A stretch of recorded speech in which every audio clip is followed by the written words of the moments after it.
The day is complete. Nothing more can be added to it now. Nothing that happened in these hours can be improved by asking more of yourself in the dark. Nothing unfinished needs to be dragged into this room and placed beside you. The day has already become what it was going to become, and you do not have to keep shaping it after it has ended. You can let it stand. You can let the conversations be over for now. You can let the unanswered message remain unanswered. You can let the difficult moment keep its imperfect edges. You can let the thing you wish you had said wait until another time or may not need to be said at all. The night is not asking you to revise yourself. It is not asking for a better performance, a clearer explanation, a stronger face, or one more attempt to make everyone comfortable.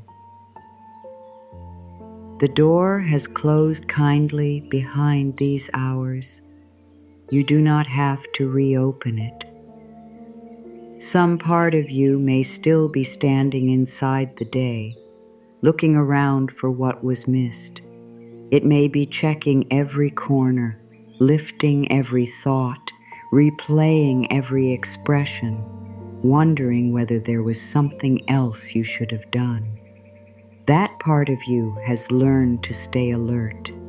It has learned that if it keeps watching, it may be able to prevent pain, disappointment, confusion, or loss. But you are here now. The room is quieter. The demands have stepped back. The people who needed something from you are no longer standing in front of you. The voices that called your name have faded. The small decisions have stopped arriving. The next thing can wait. The next answer can wait. The next version of you can wait. You have already given enough to this day. You may not feel certain of that yet. You may still feel the pull to measure yourself against everything that did not get finished. You may think of the task that remains, the promise that took longer than expected, the ion you could not hide, or the moment when you did not have the patience you wanted to have. You may carry an old habit of counting what is missing before you count what you gave. So let someone count for you now. You kept going when part of you wanted to be still. You answered when your mind felt crowded. You listened when you had little space left inside. You made room for another person's worry. You swallowed a sharp reply because you did not want to make the day heavier. You remembered what others needed. You adjusted. You waited. You tried again. You carried the shape of many people's expectations while also carrying your own private thoughts, your own questions, your own quiet ache. That is a great deal for one heart to move through. Some of what you carried had no visible weight. No one saw it in your hands. No one watched you lift it. It did not make a sound when you picked it up. Yet it followed you from 1 hour to the next. You carried the effort of appearing fine. You carried the effort of staying useful. You carried the effort of not worrying anyone.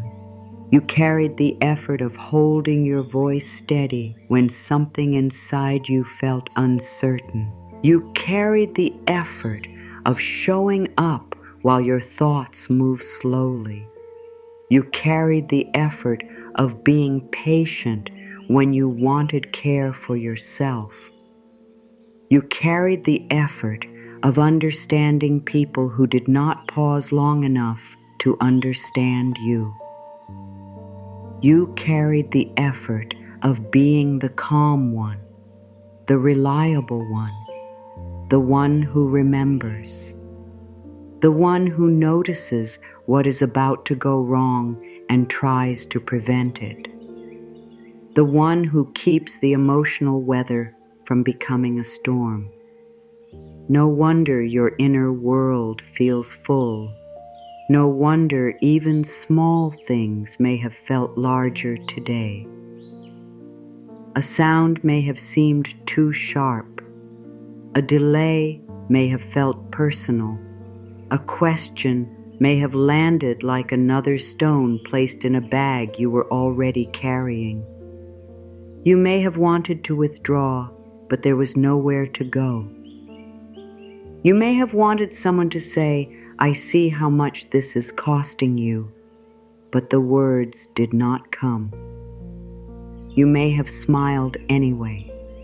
You may have said, "It's fine." You may have moved on before your body was ready. You may have postponed the sigh that wanted to leave you. You may have postponed the tears because the timing did not seem convenient. You may have postponed your own needs because someone else's need looked more urgent. This is how a person can reach the end of a day and feel as though they have been traveling for weeks. The distance is not always measured in miles. Sometimes it is measured in restraint, in the number of moments you held yourself together, in the number of times you chose kindness while feeling empty, in the number of times you changed direction for someone else, in the number of feelings you placed on a high shelf because there was no safe place to set them down. You have crossed a long inner distance. You are not required to explain why it took so much from you. There may be a voice in you that says other people manage more. Other people have harder days. Other people keep up. Other people do not need so much quiet afterward. That voice is not telling the whole truth. It is comparing the outside of someone else's life with the inside of yours. It is ignoring the history your body remembers. It is forgetting the burdens that do not have names. It is forgetting the years you have spent adapting, caring, enduring, and learning how to keep moving through uncertainty. You do not need to earn the right to stop by proving that your burden was the heaviest. Weariness does not become valid only when it wins a contest. Your experience is enough because it is yours. What pressed on you mattered because you felt it. What stretched you mattered because you lived through it. What asked more of you than you expected deserves to be acknowledged without judgment. You are not weak for reaching the edge of your energy. You are human.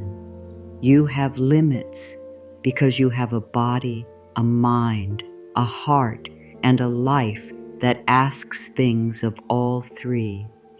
Limits are not failures. They are the places where care becomes necessary. You may have been growing through something you could not yet name. Growth is not always bright. It does not always arrive with confidence, clarity, or visible progress. Sometimes it feels like losing your old way of making sense of things before a new way has formed. Sometimes it feels like being less certain, less quick, less able to pretend. Sometimes it feels like old strategies no longer fit, even though you do not yet know what will replace them. That middle place can feel hard. You may have noticed that what once kept you moving now leaves you empty. What once seemed normal now feels too costly. What once passed without question now touches something tender in you. You may be more aware of what hurts, more aware of what drains you, more aware of where you have been disappearing from your own life in order to keep peace around you.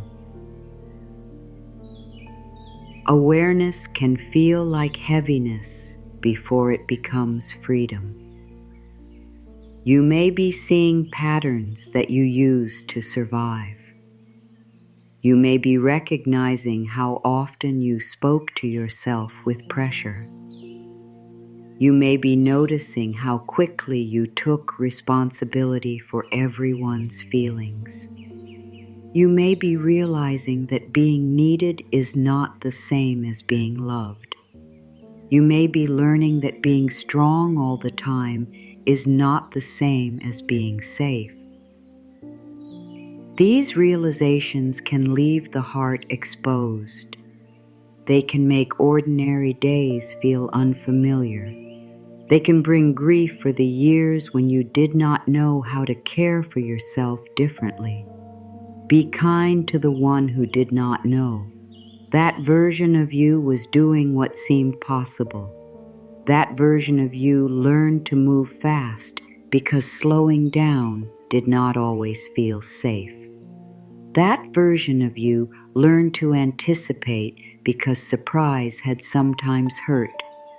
That version of you learned to be useful because usefulness brought approval, closeness, or a place to belong. That version of you learned to hide need because need had not always been met with warmth. Nothing is gained by scolding that part of you now. It deserves understanding. It deserves to know that the day is over and no one is waiting with a scorecard. It deserves to hear that being unfinished is not the same as being unworthy. It deserves to feel the pressure ease, even if only a little at first. You do not have to force a great release. You do not have to make yourself peaceful. You do not have to reach for a feeling that is far away. You can begin exactly where you are. Maybe you are still tense. Maybe your thoughts are moving quickly. Maybe your chest feels crowded. Maybe your jaw has been working harder than you knew. Maybe your hands still feel ready to respond to something. Maybe there is a conversation continuing in your mind with every person saying what you wish they had said. All of that can be here without becoming a new task. You are not required to fix the way you feel before you deserve comfort. You do not need to become calm in order to be cared for. You do not need to stop thinking in order to lie down. You do not need to forgive the day before you close your eyes. You do not need to understand every lesson before morning. The night can meet you in the middle of your confusion. It can meet you before the answer. It can meet you before the relief. It can meet you while part of you is still braced. There is room for the part that is ready to settle and the part that does not trust settling yet. There is room for the part that wants to be carried and the part that believes it must carry itself. There is room for the part that longs for quiet and the part that fears what may be heard when everything becomes still. No part of you needs to be pushed away. You have spent enough time managing yourself for other people. You have softened your reactions. You have chosen your words. You have measured your needs. You have tried not to ask for too much. You have made yourself easier to understand. You have made your pain smaller so another person would not feel helpless. You have explained your boundaries and then explained them again. You have wondered whether saying no was unkind. You have said yes while something inside you went silent. You have carried the strange loneliness of being surrounded and still not feeling fully seen. That loneliness can be especially heavy at the end of the day. When the rooms become quiet, you may feel the space where care was missing. You may remember the moment you needed tenderness and received advice, the moment you needed someone to stay and they became distracted, the moment you told the truth in a small way and no one recognized how much courage it took. You may have learned to stop reaching. You may have told yourself it was easier to expect less. You may have become skilled at meeting your own needs before anyone could disappoint you. There is wisdom in self-reliance, but there can also be exhaustion in never being met. Tonight, you do not have to pretend that you never wanted support. You do not have to be a bow with the need for reassurance. You do not have to make independence into a wall. Wanting care is not a weakness. Wanting to be understood is not neediness. Wanting one place where you do not have to perform is not asking too much. You deserve spaces where your shoulders can drop. You deserve words that do not require a reply. You deserve company that does not make you earn your place. You deserve kindness that does not arrive only after you have reached a breaking point. You deserve to be treated with tenderness before you become completely empty. And if that tenderness has been scarce, you are not foolish for still hoping for it.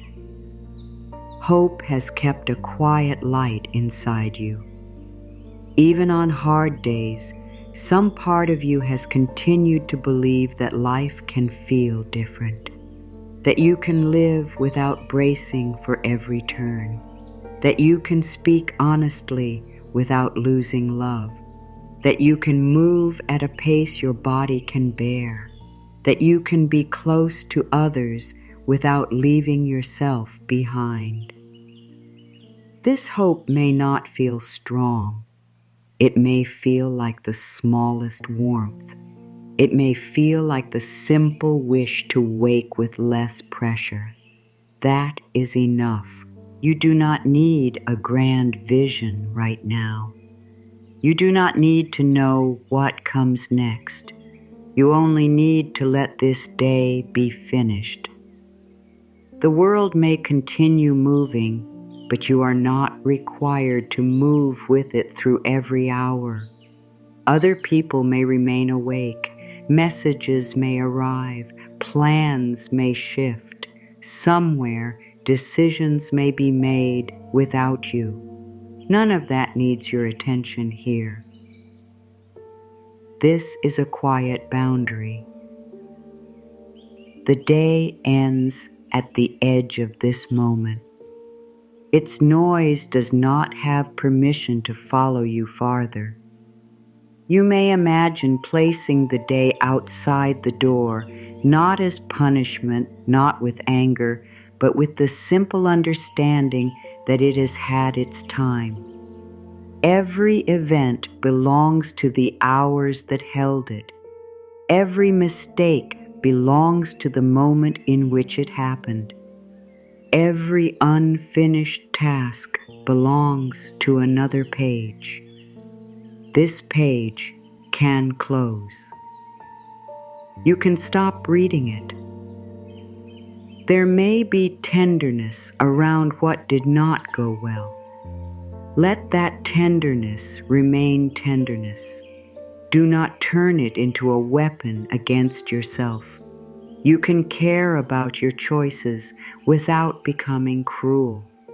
You can want to grow without rejecting who you are today. You can recognize what needs to change without making this night into a courtroom. You are not on trial. You are not required to defend your existence. You are not required to prove that you did your best. The fact that you are worn tells its own story. It tells of effort. It tells of attention. It tells of places where you stretched farther than was comfortable. It tells of emotions you carried with dignity. It tells of needs you tried to meet. It tells of moments when you kept going because someone depended on you. This does not mean you must keep going now. Completion is not always the feeling of everything being done. Sometimes completion is the choice to stop adding yourself to what is unfinished. Sometimes it is saying, "This is where I end my path for today." Sometimes it is leaving a question unanswered because your well-being matters more than immediate certainty. You are learning that stopping can be wise. You are learning that care can come before collapse. You are learning that you do not have to spend every last drop of energy to prove that you tried. You are learning to recognize the moment when enough has been given. That learning can feel awkward. You may still hear the old command to push through. You may still feel guilty when you become unavailable. You may still believe that someone will be disappointed if you step back. Someone may be disappointed. That does not mean you are wrong. You cannot build a life by preventing every uncomfortable feeling in everyone around you. You cannot keep yourself well by constantly abandoning your own limits. You cannot become whole by treating your needs as interruptions. There is another way, and you are moving toward it.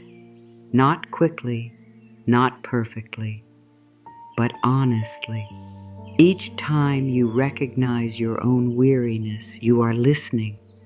Each time you choose not to add another demand, you are listening. Each time you speak to yourself without blame, you are listening. Each time you stop before resentment hardens, you are listening. This is how a new inner life begins, not with a dramatic promise, but with small moments of returning to yourself. You returned a little today. You may have said no to one thing. You may have explained yourself less. You may have recognized the old pressure before obeying it. You may have admitted that something hurt. You may have let one person see that you were not fine. You may have done nothing visible at all, while inside you questioned a rule that has been hurting you for years. That matters. Quiet changes are still changes. The roots of a new way of living do not announce themselves. They begin beneath what can be seen. They begin in choices that look small from the outside. They begin in the moment you stop calling your pain laziness. They begin when you stop praising yourself only for how much you can endure. You are more than your endurance. You are more than what you produce. You are more than the care you provide. You are more than the problems you solve. You are more than the calm you create for everyone else. There is a self beneath all those roles who has been waiting without complaint. A self who does not need to be impressive. A self who does not need to be ahead. A self who does not need to know what to say. A self who wants warmth, time, safety, and room. That self is not selfish. That self is alive. You may have ignored it because life asked you to move quickly. You may have mistaken its quiet voice for weakness. You may have believed that listening would make everything fall apart. But the opposite may be true. What has been falling apart is the habit of leaving yourself behind. What feels difficult may be the end of an old agreement. The agreement that you must but always cope. The agreement that you must not inconvenience anyone. The agreement that love must be earned through effort. The agreement that your value rises when your needs disappear. These agreements were never fair to you. You can outgrow them slowly. You can outgrow them without hating the person you were when you accepted them. You can thank that person for surviving and choose something kinder now.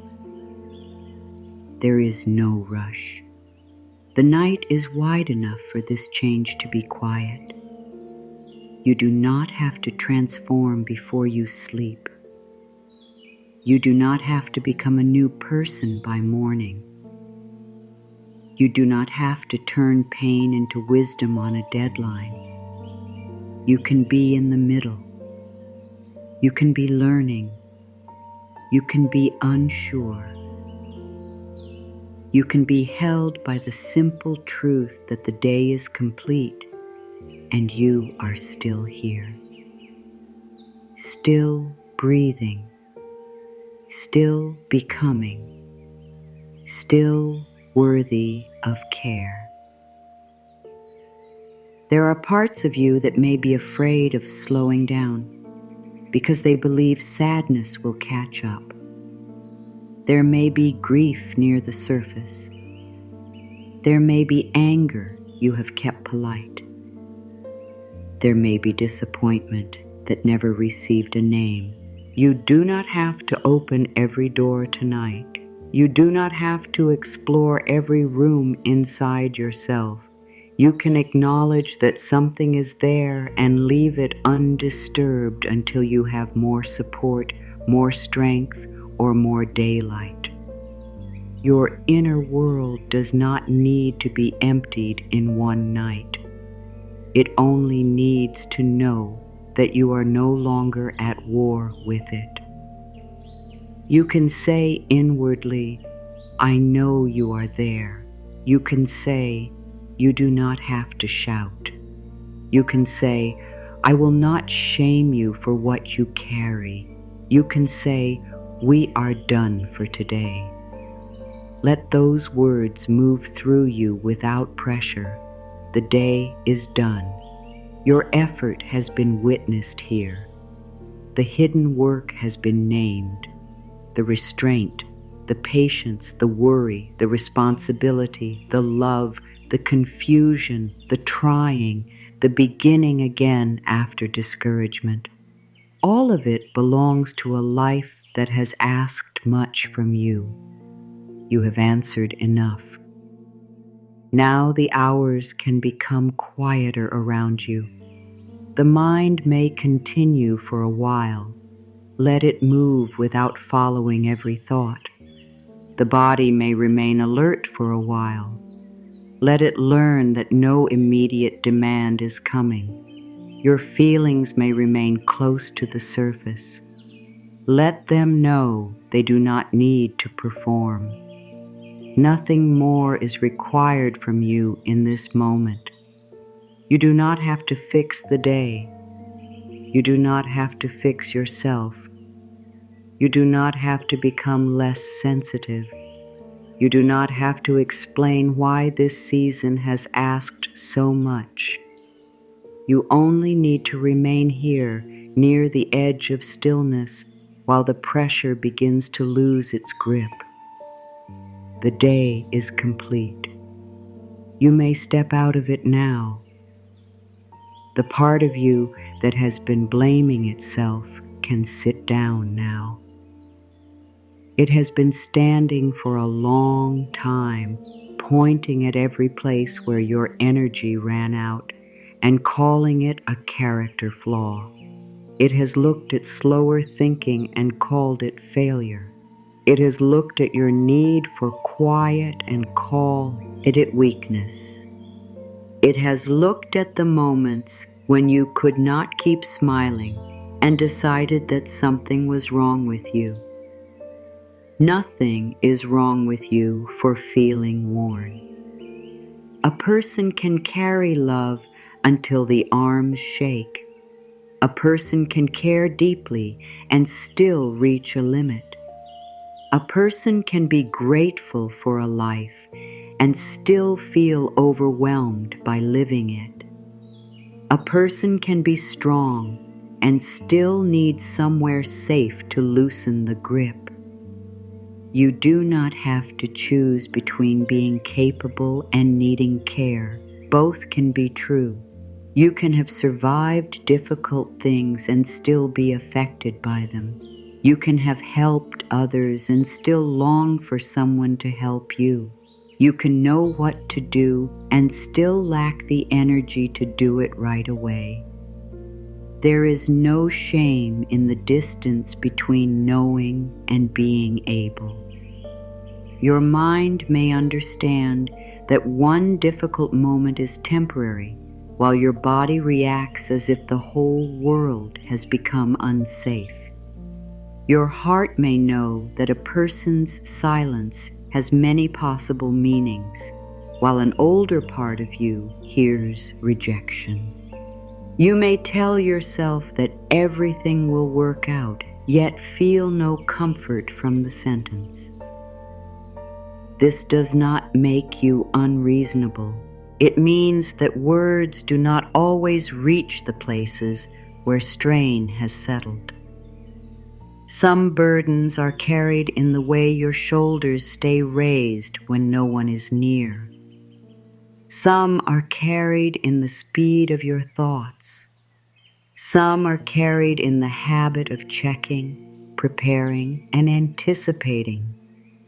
Some are carried in the way you apologize before expressing a need.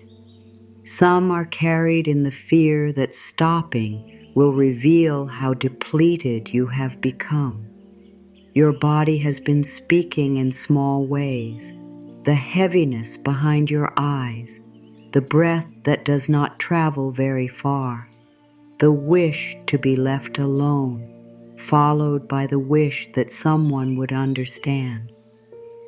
The sudden tears that seem to come from nowhere. The difficulty choosing between simple things. The way ordinary noise can feel like pressure. The way one more request can seem impossible, even when you care about the person asking. These signs are not accusations. They are information. They are the body's quiet language for saying that it has spent more than it has received. It is not trying to embarrass you. It is not turning against you. It is asking to be included in the life you are building. You may have learned to ignore these messages because there was always a reason to continue. A deadline, a child, a parent, a partner, a bill, a promise, a crisis, a responsibility that could not be placed in anyone else's hands. You continued because you cared. That matters. It also matters that care has a cost when it is offered without enough renewal. Love can be sincere and still leave you empty. Responsibility can be meaningful and still become heavy. Devotion does not remove the need to be replenished. You are not selfish for noticing the cost. You are not betraying anyone by admitting that you cannot keep giving in the same way forever. You are not becoming cold because you need more space. You are not failing because your old pace no longer fits. You may be entering a season when your whole inner life is asking for a different arrangement. Not a life without service, love, or effort, but a life in which you are not always the last one considered. That change can bring guilt. Guilt may rise when you leave a message until morning. It may rise when you say that you cannot come. It may rise when you stop explaining. It may rise when someone reacts to a boundary as though it were a rejection. Guilt does not always mean you have done something wrong. Sometimes it means you have done something unfamiliar. Sometimes it is the feeling that appears when an old pattern loses its authority. The pattern says, keep everyone pleased. Your deeper wisdom says, I cannot keep disappearing. The tension between those voices can feel like guilt, even when you are moving toward health. You do not need to obey every feeling that arrives. You can respect a feeling without making it the leader. You can say, I know you are afraid. You can say, I know this is new. You can say, we are not abandoning anyone. We are learning not to abandon ourselves. The part of you that fears disappointing others may need time to believe this. It has probably seen disappointment become distance before. It may have learned that keeping connection required you to be easy, available, forgiving, and undemanding. That lesson was costly. You became skilled at reading the room before reading yourself.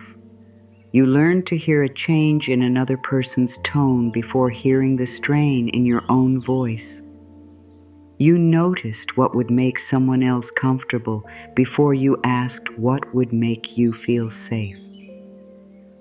These skills may have protected you once. They do not need to govern every hour now.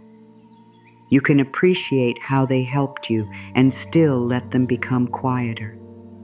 You can thank the watchful part without giving it the night shift. You can tell it that no one needs to be monitored in this room. Nothing is waiting to test you here. No one is asking you to prove your kindness. No one is measuring how quickly you recover. There is no prize for needing less. There is no punishment for reaching your limit. There is only a human being who has carried much and deserves a kinder interpretation of that carrying. Your exhaustion did not come from laziness. It came from attention stretched across too many directions. It came from decisions that never seemed to end. It came from being emotionally present while privately overwhelmed. It came from trying to predict what would keep everyone steady. It came from holding hope when certainty was not available. It came from continuing through days when encouragement was scarce. It came from the long effort of becoming someone different from the person pain tried to make you. This effort is real, even when no one applauds it. Learning not to react from an old wound takes energy. Learning to speak with care when anger rises takes energy. Learning to trust after disappointment takes energy. Learning to remain open without losing yourself takes energy. Changing the way you think about your worth takes energy. Beginning again after discouragement takes energy. You have been doing inner work while also living an ordinary life. You have been learning new ways to respond while answering messages, preparing meals, making decisions, earning, caring, traveling, cleaning, remembering, and showing up. No wonder some days feel crowded before they begin. You may wake with the sense that you are already behind. Before your feet touch the floor, your mind may be arranging, solving, and preparing. The body has not fully returned from the night, yet the day is already asking for an answer. This can become so familiar that you stop recognizing it as strain. You call it normal. You call it adulthood. You call it what must be done. Some of it may be necessary, but necessity does not make the weight unreal. You are still permitted to name it. You are still permitted to wish it were shared. You are still permitted to feel sad that you had to become so capable. Capability is beautiful when it grows beside support. It becomes lonely when it is the only reason people assume you will be fine. You may have heard, "You always manage." Perhaps you do. But managing is not the same as being cared for. Getting through is not the same as feeling safe. Completing the task is not the same as having enough left for yourself. You deserve more than survival disguised as competence. You deserve moments when no one needs anything from you. You deserve warmth without an explanation. You deserve to be spoken to in a way that does not make your body prepare for impact.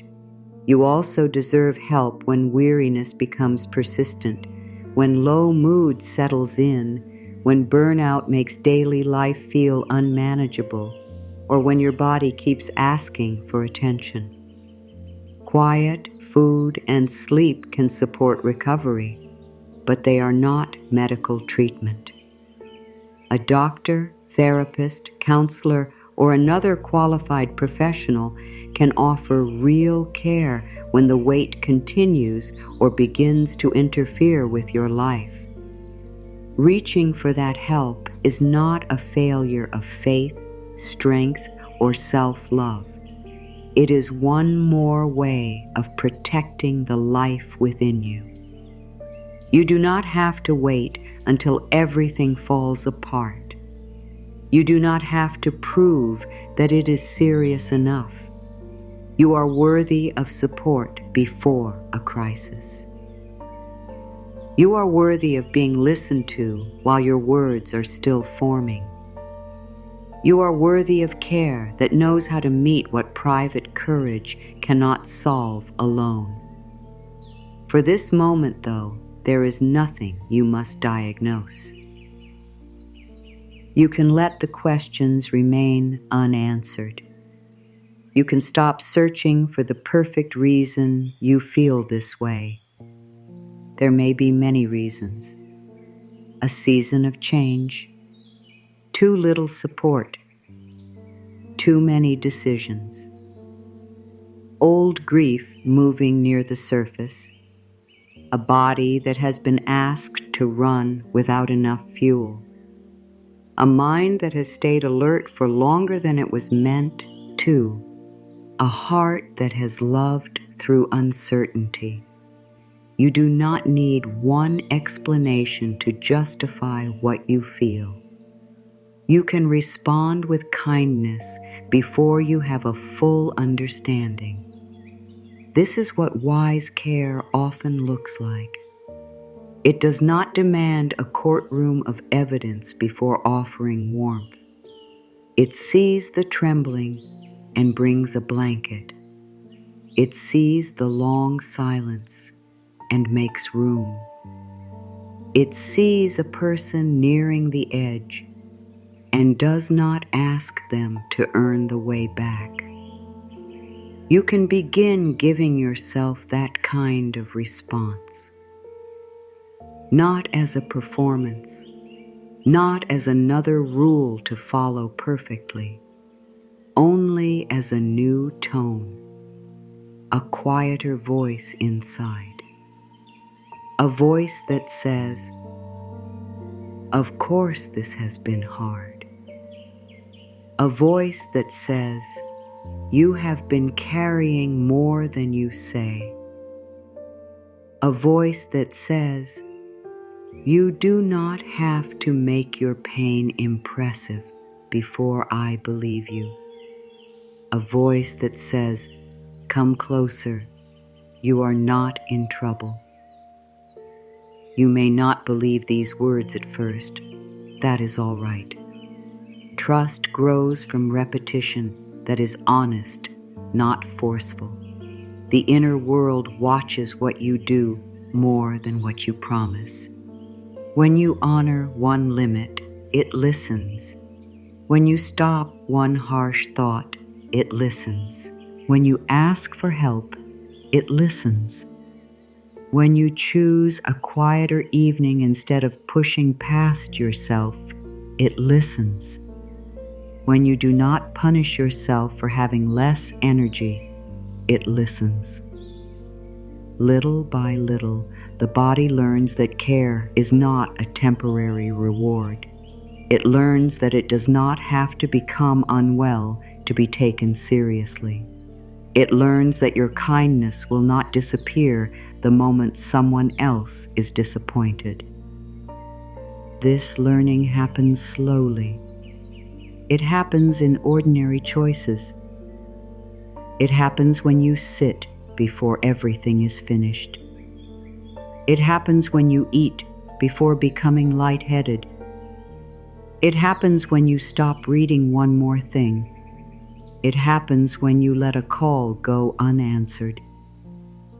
It happens when you choose clothes that feel comfortable against the skin. It happens when you stop demanding a beautiful reason for needing quiet. These are small acts, but the nervous system understands small acts. The body does not require a speech. It responds to rhythm, safety, warmth, nourishment, and the absence of threat. During sleep, many natural processes continue without your direction. The body performs repair work. The brain organizes and stores parts of the day. Hormones follow their rhythms. Muscles release some of their guarded effort. The mind loosens its grip on what it was trying to solve. You do not have to supervise any of this. The deepest work of renewal does not depend on your concentration. It does not need you to get it right. It does not need a perfect thought before your eyes close. You can lie down with questions and still receive benefit from the quiet. You can be emotionally unsettled and still give the body a chance to recover. You can carry grief and still be supported by the basic rhythm of darkness, breath, and time. Recovery is not a reward for having a peaceful mind. It is a need woven into being alive. Every living thing moves through cycles of effort and renewal. The heart contracts and releases. The lungs fill and empty. Muscles work and then need stillness. Attention reaches outward and then asks to return. You were never meant to remain extended toward the world without end. You were never meant to stay available through every hour. You were never meant to hold the same posture of readiness day after day. A life needs places where effort stops. Not because effort is wrong, but because strength is rebuilt in the spaces between demands. You may have believed that recovery is what happens after everything important has been done. Yet there will always be another important thing. There will always be a reason to delay yourself. There will always be someone who could use more of your time. If care is placed at the end of an endless list, it may never arrive. So it must become part of the way you live. Not grand, not expensive, not perfect, built into the day in quiet forms. A slower answer, a closed door, a meal eaten without standing, a few minutes without explanation, a refusal to turn every silence into a problem, a willingness to let another capable person carry what belongs to them. These choices do not make you less loving. They make your love less likely to become resentment. They make your giving less likely to erase you. They make your presence more honest because it comes from choice rather than fear. It may take time to learn this balance. You may move too far in one direction and then correct. You may say yes when you meant no. You may close yourself off and later realize you needed connection. Learning is rarely a straight line. You are permitted to be new at caring for yourself. You are permitted to change your mind. You are permitted to discover that a boundary needs a different shape. You are permitted to try again without turning the first attempt into proof that you cannot change. The person you are becoming does not need perfection from you. This growing self needs patience. It needs room to make a different choice after an old one. It needs reassurance that a difficult day has not erased every step forward. You may have judged your progress by how calm you remained under pressure. There is another measure. Progress can be how quickly you return to compassion after judging yourself. It can be how honestly you name what hurt. It can be how willing you are to seek support instead of hiding. Progress can be the moment you realize that your reaction came from fear and decide not to build a home inside that fear. It can be the message you do not send while angry. The apology that does not include self-abandonment. The truth spoken without cruelty. The choice to stop chasing someone who keeps moving away. The decision to stop asking an unavailable person for the care they have repeatedly shown they cannot give. These choices can ache. Growth often includes grief because you are releasing not only what hurt you, but also what you hoped it would become. You may grieve the family you wanted, the relationship you imagined, the version of yourself who believed effort could fix everything. There is no need to rush through that grief. It does not mean you are moving backward. It means love had somewhere it wanted to go. It means hope existed.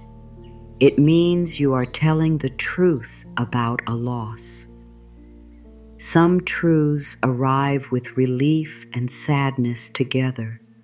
You can be grateful to understand and still wish the lesson had cost less. You can know a door needed to close and still miss what you once saw through it. Your heart can hold more than one feeling. You do not have to reduce your experience to a single clean sentence. You can be proud and exhausted, hopeful and afraid, ready and uncertain, strong and in need of tenderness. These are not contradictions that must be solved. They are the full language of being human. As the night deepens, the mind may try to simplify everything into blame. Blame can feel easier than complexity. If everything is your fault, then perhaps you can control it. If you had been better, quieter, wiser, more patient, less sensitive, perhaps nothing would have hurt. But that story asks you to carry responsibility for what was never yours alone. Other people made choices. Circumstances had weight. Timing mattered. Resources mattered. Your history mattered. The care you did or did not receive mattered.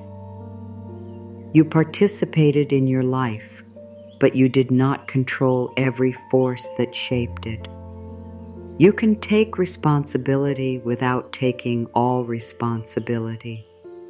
You can learn without condemning yourself. You can make amends where needed without treating your whole being as a mistake. You are not a problem to be solved before sleep. You are a living person in need of recovery. Let that be enough for now. Your body does not need a verdict.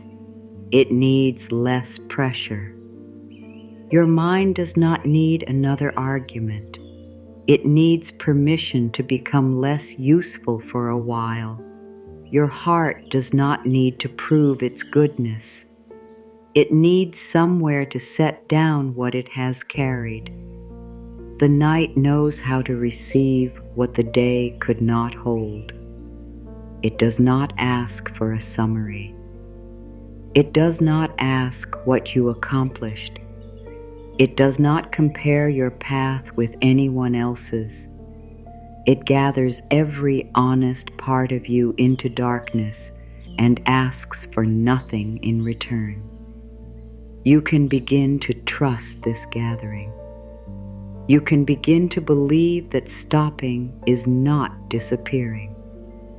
You remain valuable when you are quiet. You remain loved when you are unavailable. You remain yourself when you are not solving, helping, or producing. The deepest part of you has never depended on performance. It has been there beneath every role, beneath the helper, beneath the worker, beneath the parent, partner, child, friend, and caretaker, beneath the one who knows what to do. There is a life in you that does not need to be earned, a small, steady life. It has waded through every hard season. It has not left.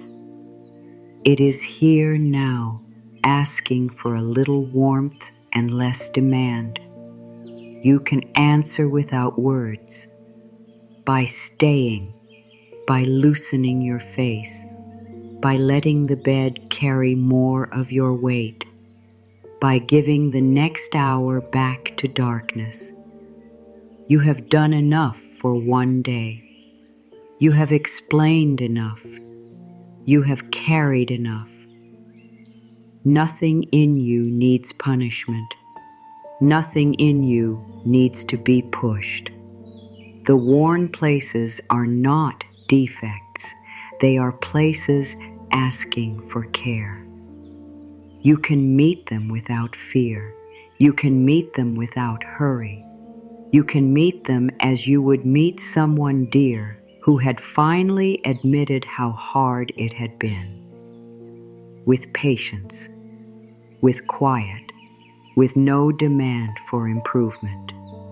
The night can begin its work without your help.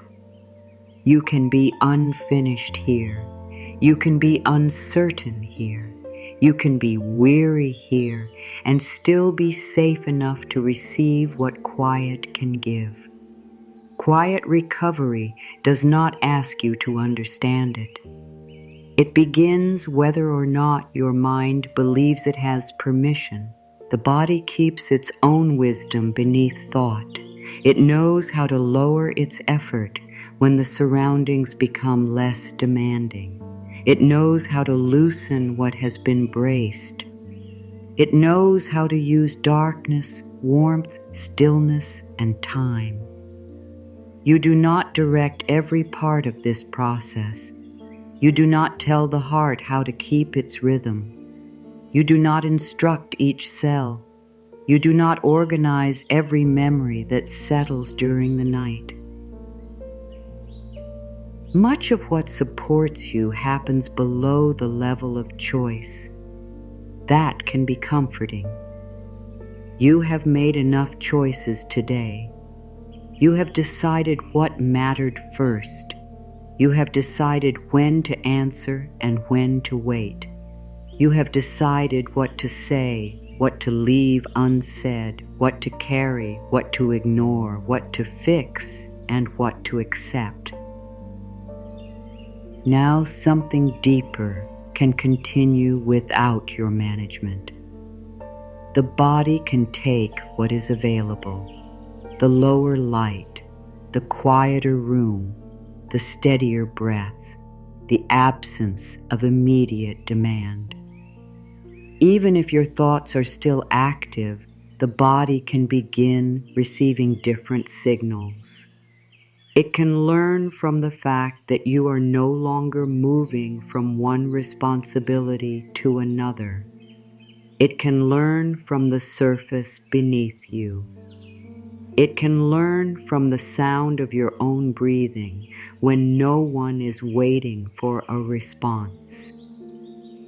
You do not need to create a perfect state.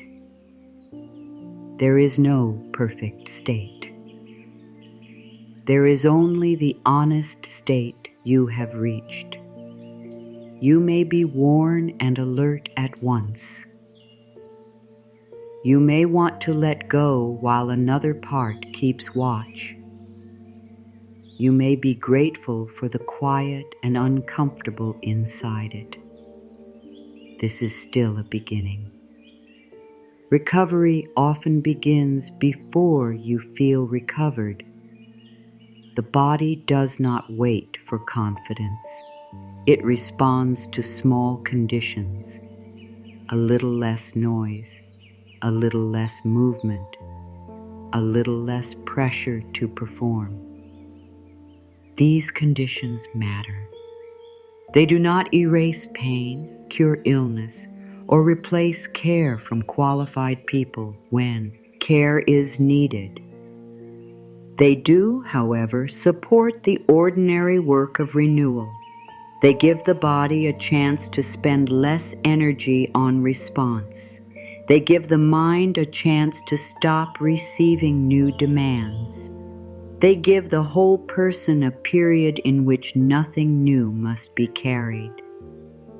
You have needed such a period. You may have tried to substitute distraction for it. You may have filled the final hours with more sound because quiet felt unfamiliar. You may have kept reading, watching, checking, or planning until your eyes could no longer continue. There is no blame in that. Sometimes distraction is the nearest comfort available. Sometimes the mind keeps itself occupied because it does not yet trust stillness. Sometimes you stay awake because the late hours are the only hours that feel like your own. No one is asking you to judge that habit now. You can only begin where you are. And where you are is close to the end of effort. The day has stopped placing new things in your hands. The room asks nothing. The bed asks nothing. The darkness does not require conversation. You can lie here without being interesting, without being useful, without being agreeable, without making sense. There is dignity in this kind of quiet. There is dignity in becoming unavailable to demand. There is dignity in admitting that the body cannot remain open to the whole world without pause. You have likely spent much of your life believing that strength looks like continuing. There is another kind of strength in stopping before resentment, numbness, or collapse has to stop you. This strength may look unimpressive. It may look like leaving a task for morning. It may look like turning your face toward the pillow. It may look like saying nothing more.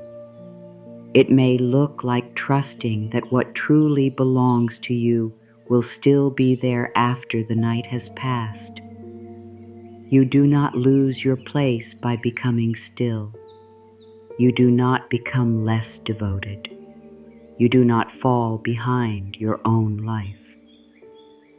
The hours of quiet belong to life too. They are not empty hours. They are not wasted hours. They are hours in which the visible self steps back and hidden work continues. The mind sorts what was gathered. The body responds to the lower demand. Emotion loses some of its sharpness when it is not constantly being fed by new events. What seemed impossible in the late evening may become less absolute after darkness has had time to pass through you.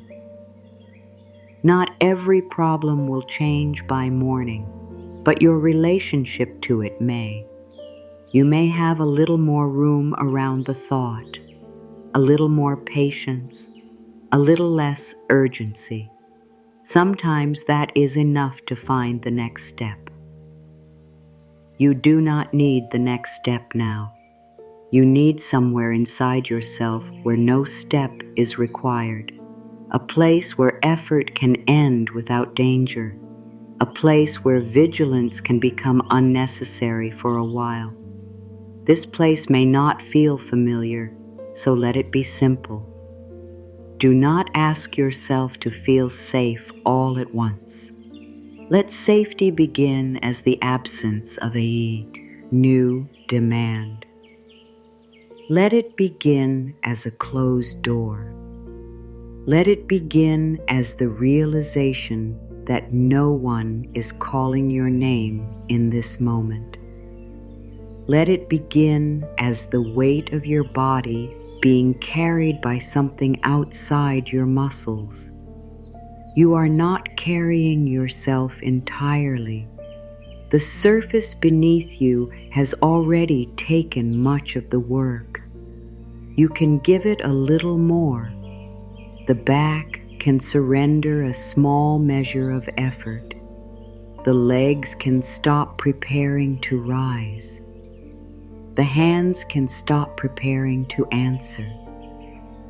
The face can stop preparing to be seen. Nothing has to happen quickly. The body trusts consistency more than force. It trusts what happens again and again without punishment. A quiet room that stays quiet. A boundary that remains in place. a kind response that does not turn harsh when healing takes longer than expected. You are learning to become consistent in care, not perfect, consistent. There is a difference. Perfection demands that you never lose patience with yourself. Consistency means you return after you do. Perfection demands that you know every limit before crossing it. Consistency means you listen when you realize you have gone too far.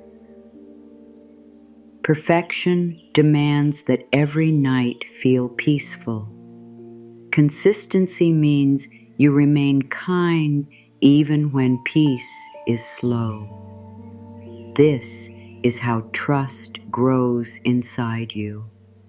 It grows when you stop abandoning yourself for having a human response.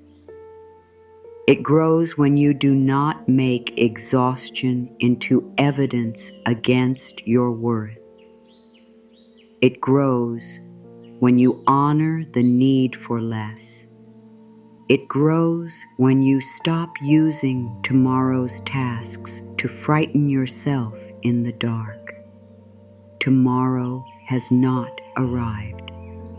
Its demands are not in this room. You do not need to carry a day that has not begun. There is only this quieter stretch of time. There is only the body where it is.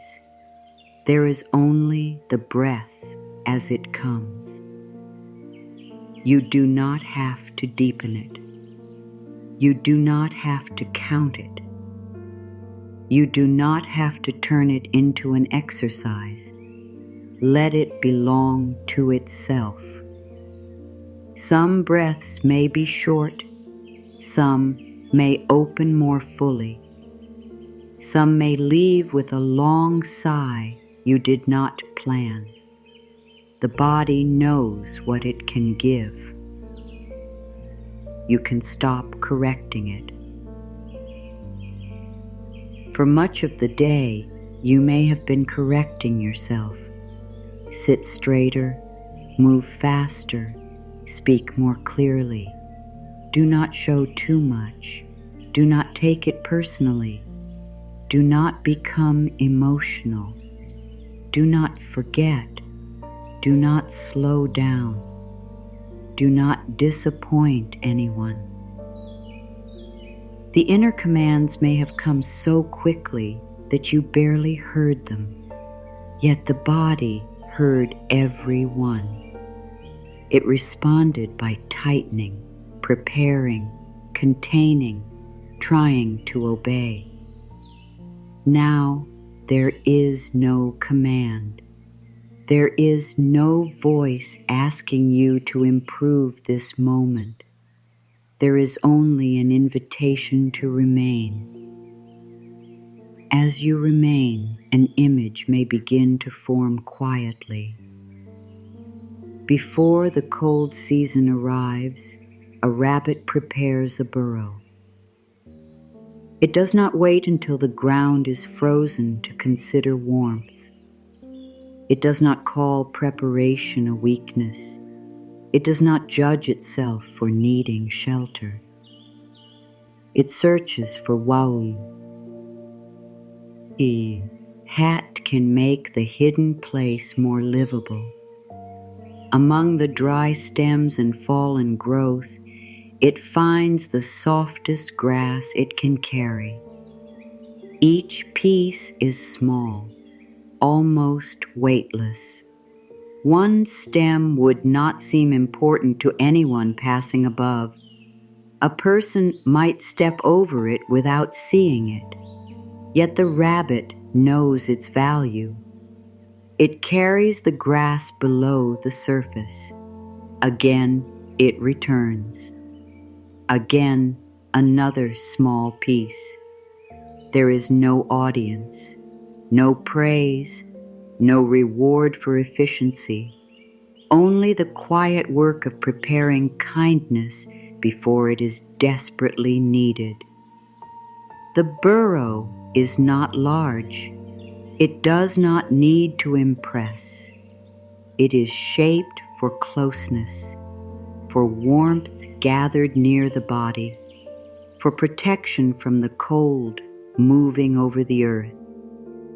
The grass lines the place where the rabbit will become still. It softens the hard ground.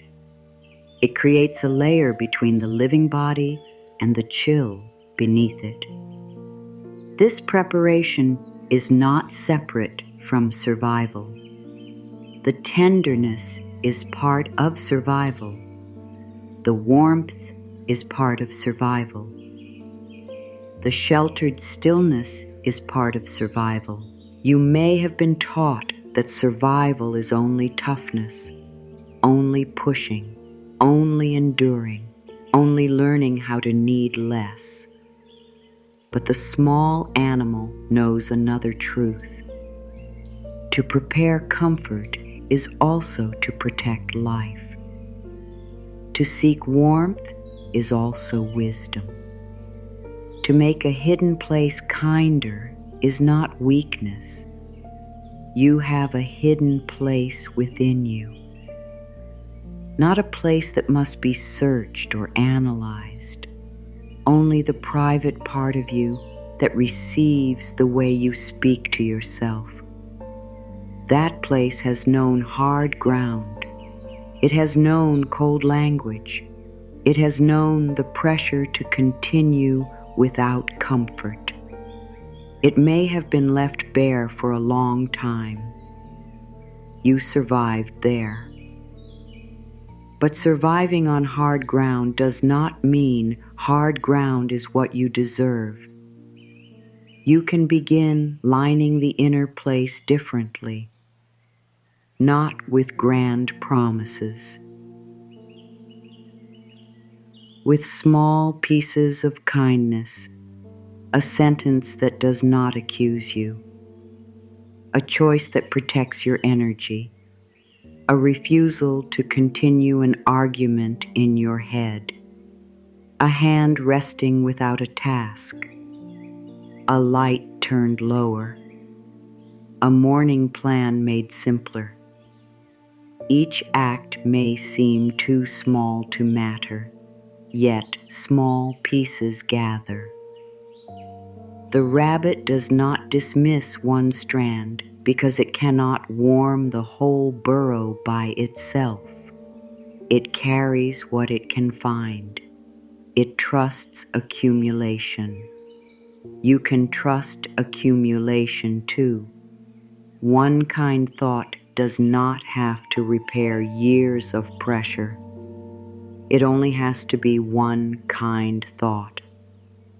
One boundary does not have to transform every relationship. It only has to protect one true need. One quiet evening does not have to remove every layer of weariness. It only has to be less demanding than the day before it. This is enough. Small kindness is not meaningless because it is small. It becomes the lining of your inner life. It changes what you meet when you return to yourself. Instead of accusation, a little understanding. Instead of urgency, a little space instead of the hard sentence, you should be doing better. A warmer sentence, you have been carrying a lot. The difference may seem slight. The body knows it is not slight. The body feels the difference between being driven and being tended. It feels the difference between being spoken to as a problem and being received as someone worthy of care. You can become the one who brings the softer grass home. You do not have to find it all at once. You do not have to build the whole lining in one evening. You only carry what is available: a little mercy, a little patience, a little less blame. You bring it to the part of you that has been lying close to cold ground. You place it there. Then another piece. You did what you could. Another. You are not behind in becoming yourself. Another. You are permitted to have limits. Another. You do not have to solve this in darkness. The burrow grows warmer through repetition, not repetition that pressures you, repetition that proves the kindness will return. The watchful part of you may look at this preparation with suspicion. It may say that warmth will make you careless. It may say that pressure is the only reason you accomplish anything. It may warn that if you stop being hard on yourself, you will stop moving altogether. That fear learned from a life in which harshness was mistaken for guidance. But harshness does not create lasting strength. It creates fear of failure. It creates movement without peace. It creates achievement that never feels complete. Kindness does not remove responsibility. It changes the way responsibility is carried. A rabbit in a lined burrow has not forgotten the world outside. It has prepared itself to meet that world after the cold hours pass. Warmth does not make it less capable. Shelter does not erase instinct. Stillness does not make it forget how to move. In the same way, care will not erase your strength. It will not remove your wisdom. It will not make you indifferent. You may return to your responsibilities with more clarity because you did not force yourself through every hour without relief. You may speak more honestly because you are less depleted. You may give with less resentment because you have stopped treating yourself as an endless resource. This is not selfishness. It is a more sustainable love. The burrow is hidden for a reason. Not everything tender needs to be displayed. You are permitted to keep parts of your recovery private. You do not need to explain every boundary. You do not need to announce every change. You do not need to make other people understand why you are quieter. Some inner work strengthens best when it is protected from too many opinions. The rabbit does not carry the grass upward for approval. It carries it inward, where it will serve life. You can do the same. You can take one kind sentence inward without discussing it. You can make one choice that no one else sees. You can end one habit of self-criticism without writing a speech about it. The hidden place does not need an audience. It needs sincerity. You know where the ground has been hardest. You know which thoughts make the inner air colder. You know where you have expected yourself to remain strong long after support was needed. Begin there.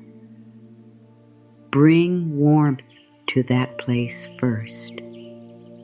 If you have been blaming yourself for moving slowly, line that place with patience. If you have been ashamed of needing help, line that place with dignity. If you have been frightened by how much has changed, line that place with reassurance.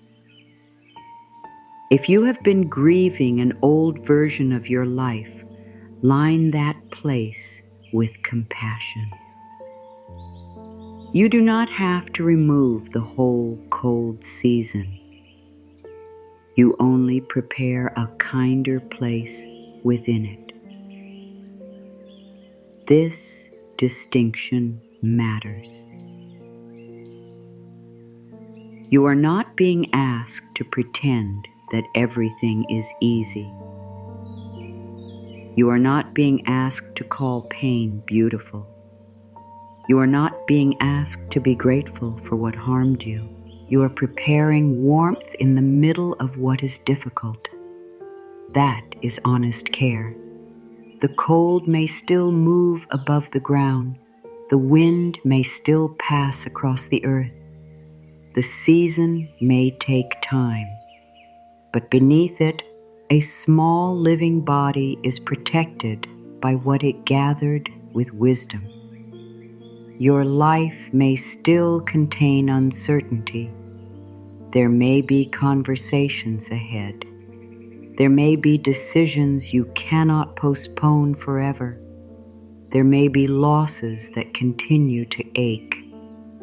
Yet you can meet this season from a place that is not entirely bare. You can build inward warmth before the world becomes easier. You can prepare tenderness before reaching the edge. You can stop waiting for a crisis to deserve care.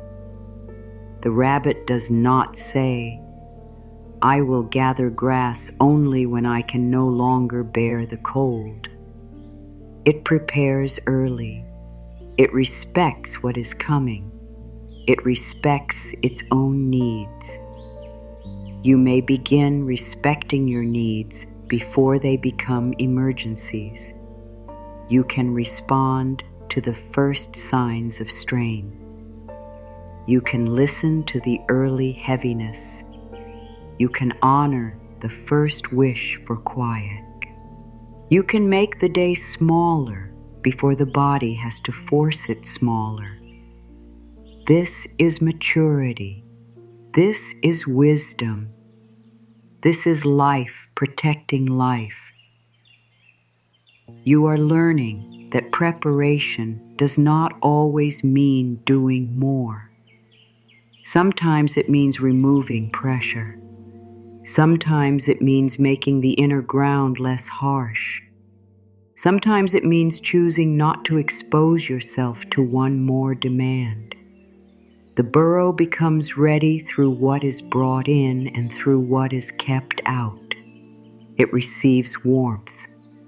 It keeps distance from the cold. Your inner life also needs both.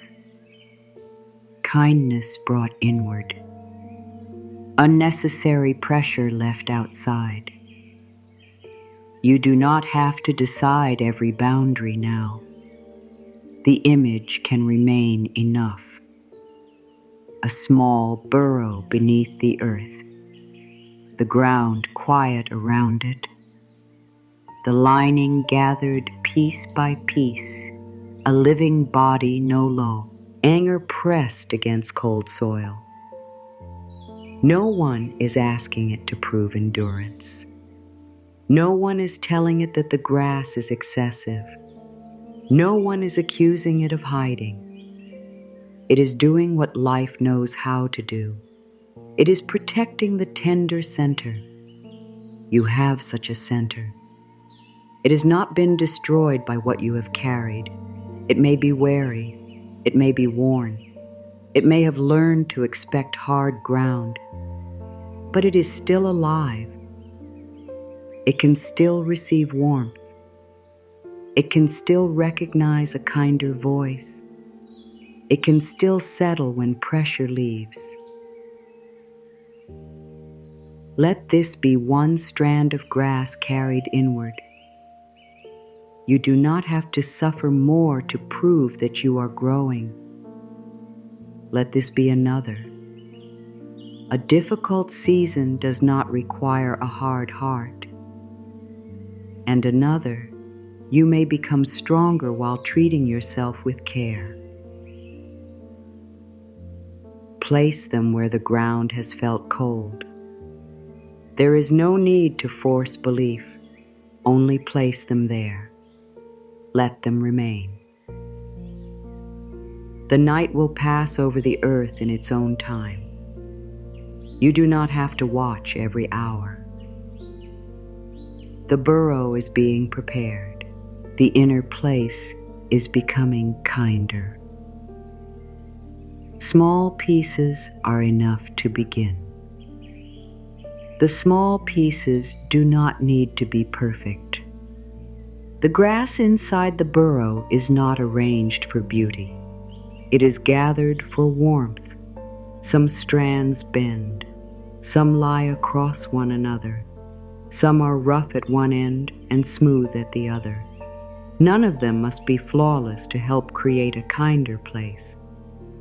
You do not have to prepare your inner world perfectly either. You do not need the right words every time.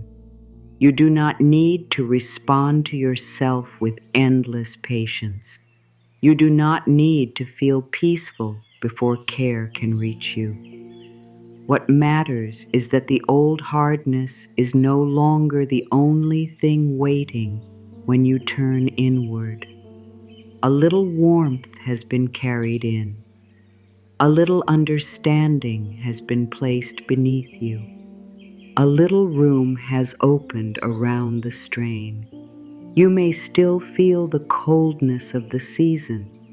You may still hear the weather moving over the earth.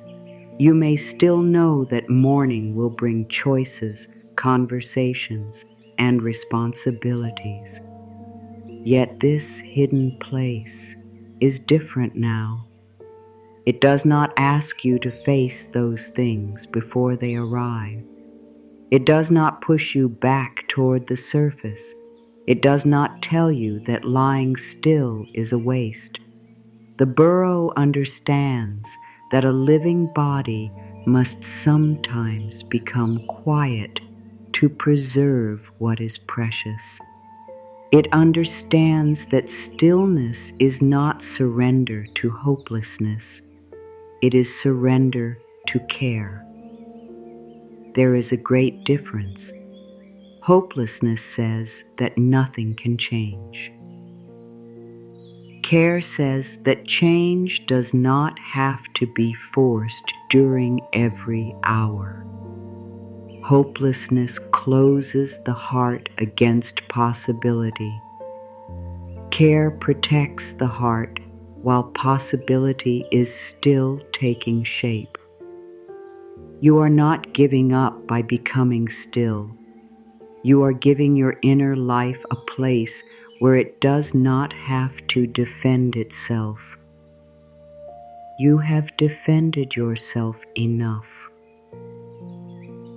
Sometimes you defended yourself aloud. You explained your intentions. You clarified what you meant. You tried to show that your heart was good. Sometimes you defended yourself silently. You rehearsed answers no one heard. You imagined how you might respond if someone misunderstood you. You built careful arguments inside your mind, hoping one of them would finally bring relief. Sometimes you defended your worth by working harder, by giving more, by accepting less, by becoming so dependable that no one could easily dismiss you. It was exhausting to make your value visible in this way. Your worth was never hidden from life. It did not begin when someone approved of you. It did not become larger when you were productive. It did not shrink when you needed to withdraw. The rabbit does not defend its right to prepare warmth.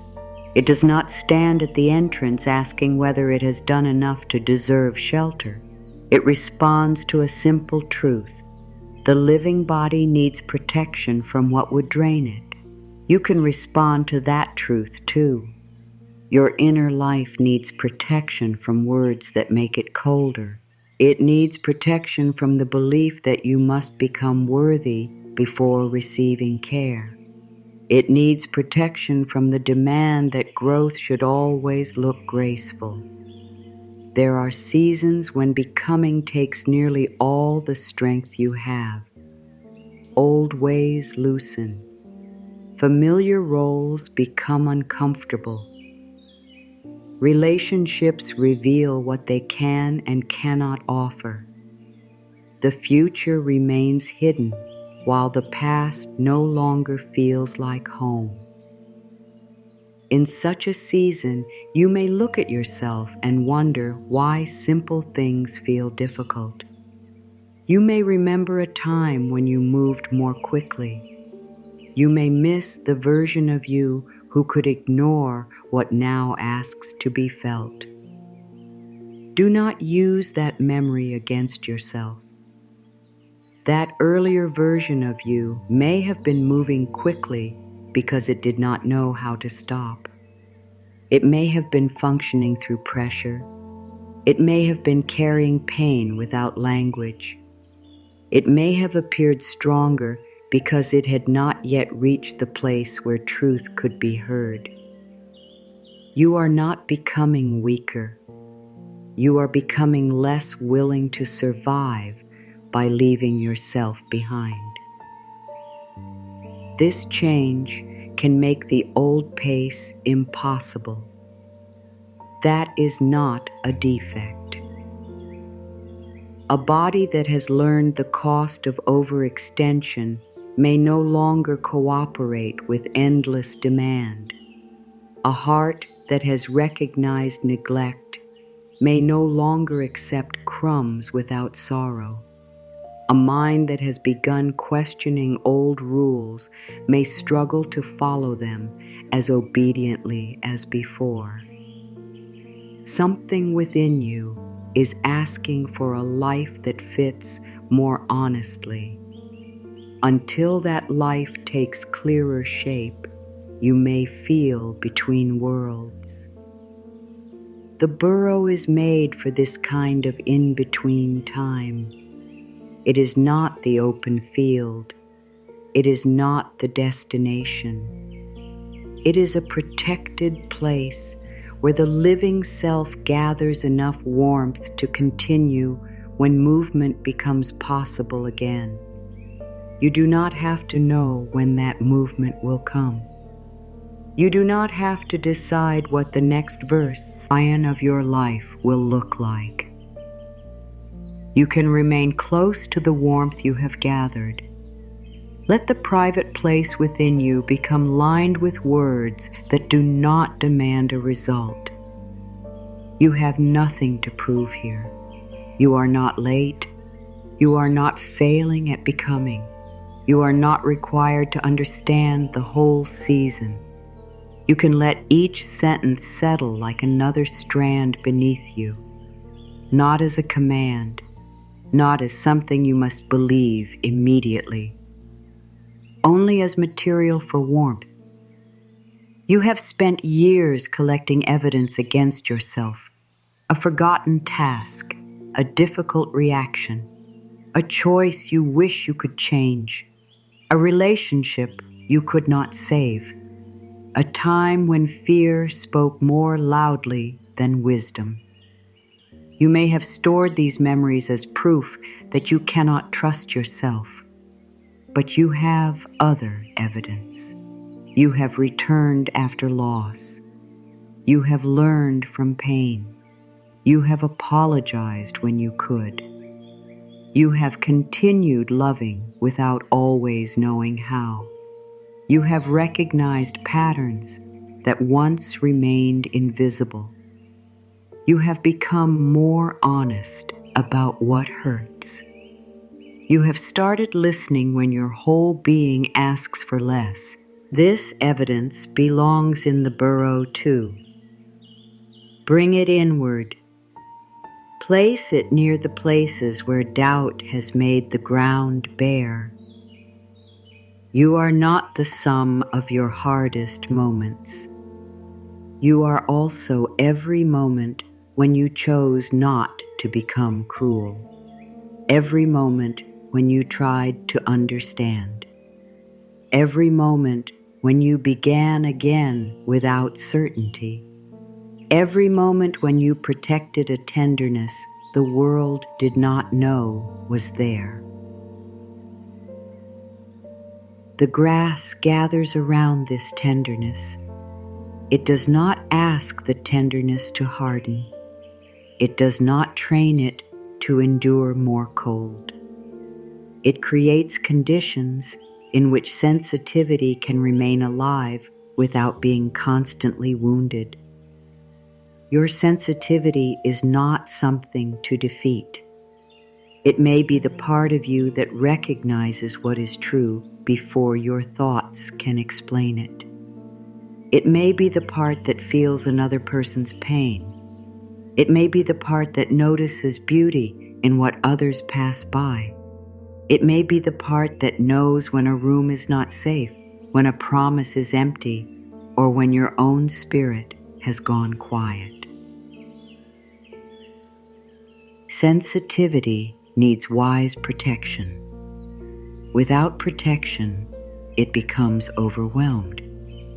With protection, it becomes discernment. The burrow does not erase the rabbit's awareness. It gives that awareness somewhere to settle. You can let your awareness settle now. You do not need to listen for every change in the world beyond this room. You do not need to predict tomorrow's weather. You do not need to prepare for every possible disappointment. The entrance can remain quiet. The earth around you can carry the silence. The tender grass can gather close. There is a sentence for this hidden place.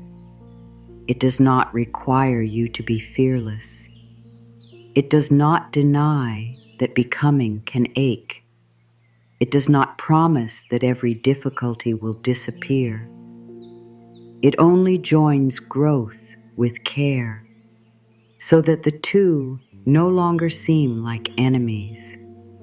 Let the sentence come near without reaching for it. I grow safely where tender grass gathers. You do not need to repeat it aloud. You do not need to make yourself certain. Let it lie beside you. The word safely may feel unfamiliar. You may know how to grow through urgency, fear, pressure, and necessity. You may know how to change because something became unbearable. You may know how to become stronger because no one came to help. Growing through care may feel like a language you have not spoken before. You can learn it slowly. Safety does not mean that nothing difficult will happen. It means difficulty does not have to be met with inner cruelty. It means you do not have to frighten yourself into moving. It means the changing parts of you can be treated as living parts, not machinery that must perform. You can become without being chased. You can learn without being shamed. You can leave an old pattern without despising the person who once needed it. The grass beneath you is made from these truths. Each one reduces the hardness of the ground. Each one says that your future does not need to be built by repeating the pressure of your past. You may resist this. A part of you may say that kindness is too small for the problems you face. It may say that warmth cannot pay a bill repair a relationship, change a decision, or remove uncertainty. That part is not wrong about the limits of kindness. Kindness does not replace action. It does not solve every outer problem. It does not remove the need for courage, planning, support, or honest choices, but it changes the condition of the person who must face those things. A person lying on bare, cold ground meets the next day differently from a person whose life has been protected through the dark hours. Warmth does not perform the task for you. It helps preserve the one who will perform it. Compassion does not make the decision. It helps you make the decision without turning against yourself. Stillness does not answer the question. It may create enough inner space for an answer to be heard later. This is why preparing gentleness is also survival. The softest material may serve the strongest purpose. You are not wasting time by making the inner place more livable. You are protecting the part of you that tomorrow will need, the part that will speak, the part that will choose, the part that will care, the part that will recognize when enough is enough. Bring the sentence closer now, with no pressure to feel anything special. I grow safely where tender grass gathers. Let it reach only as far as it can. It may reach your thoughts but not your body. It may reach one small part of you while another remains doubtful. That is enough. You do not need complete agreement inside yourself. Even the burrow is built one strand at a time. If the full sentence feels too distant, take a smaller willingness. I am willing to prepare kindness around me. Nothing more is required. Willingness does not claim that you already trust. It only leaves the entrance open to a kinder possibility. You may be willing to stop one harsh sentence. You may be willing to leave one worry for daylight. You may be willing to believe that exhaustion does not define your future. You may be willing to let your body remain where it is without demanding more from it. These are not small failures of courage. They are small beginnings of trust. The rabbit does not rush the lining. It carries one piece and places it, then another. You can do the same with your thoughts. When the mind says, you should be farther ahead, place beside it, I have traveled through more than anyone can see. When it says, you are falling apart, place beside it, an old way may be loosening. When it says, you must solve this now, place beside it, morning can hold what darkness cannot.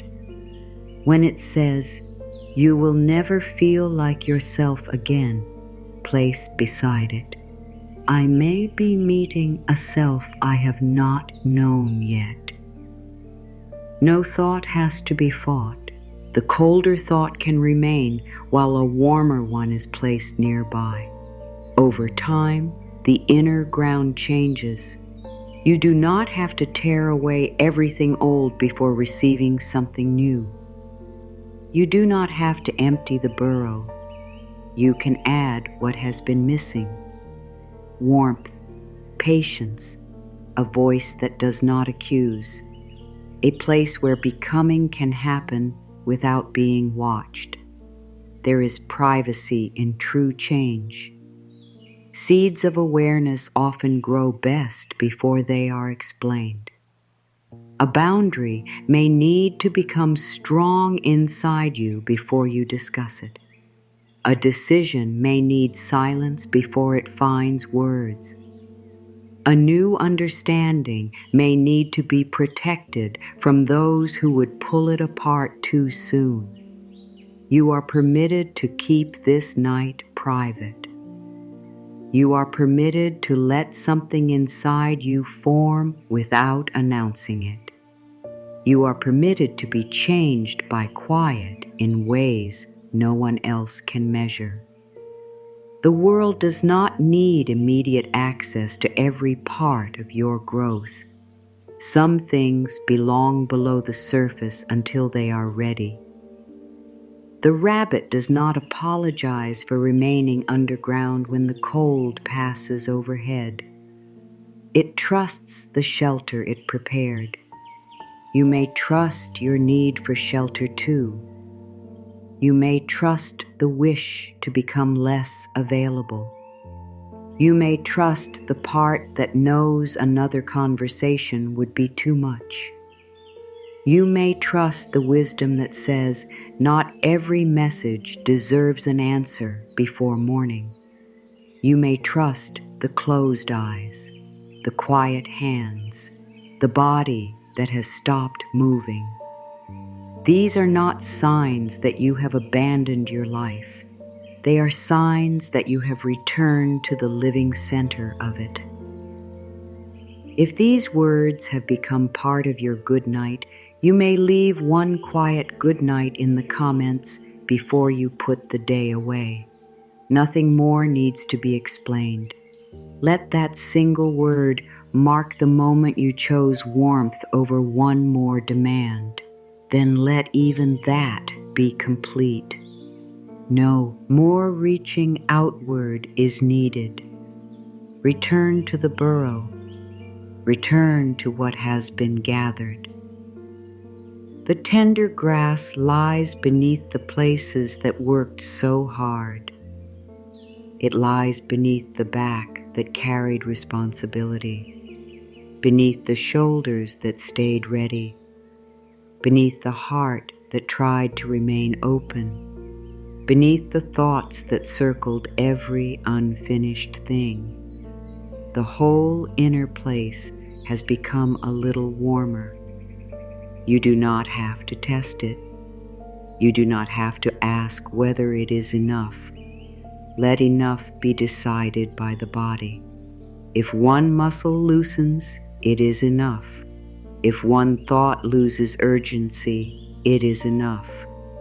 If nothing changes except your decision not to punish yourself, it is enough. You have not failed when relief is slow.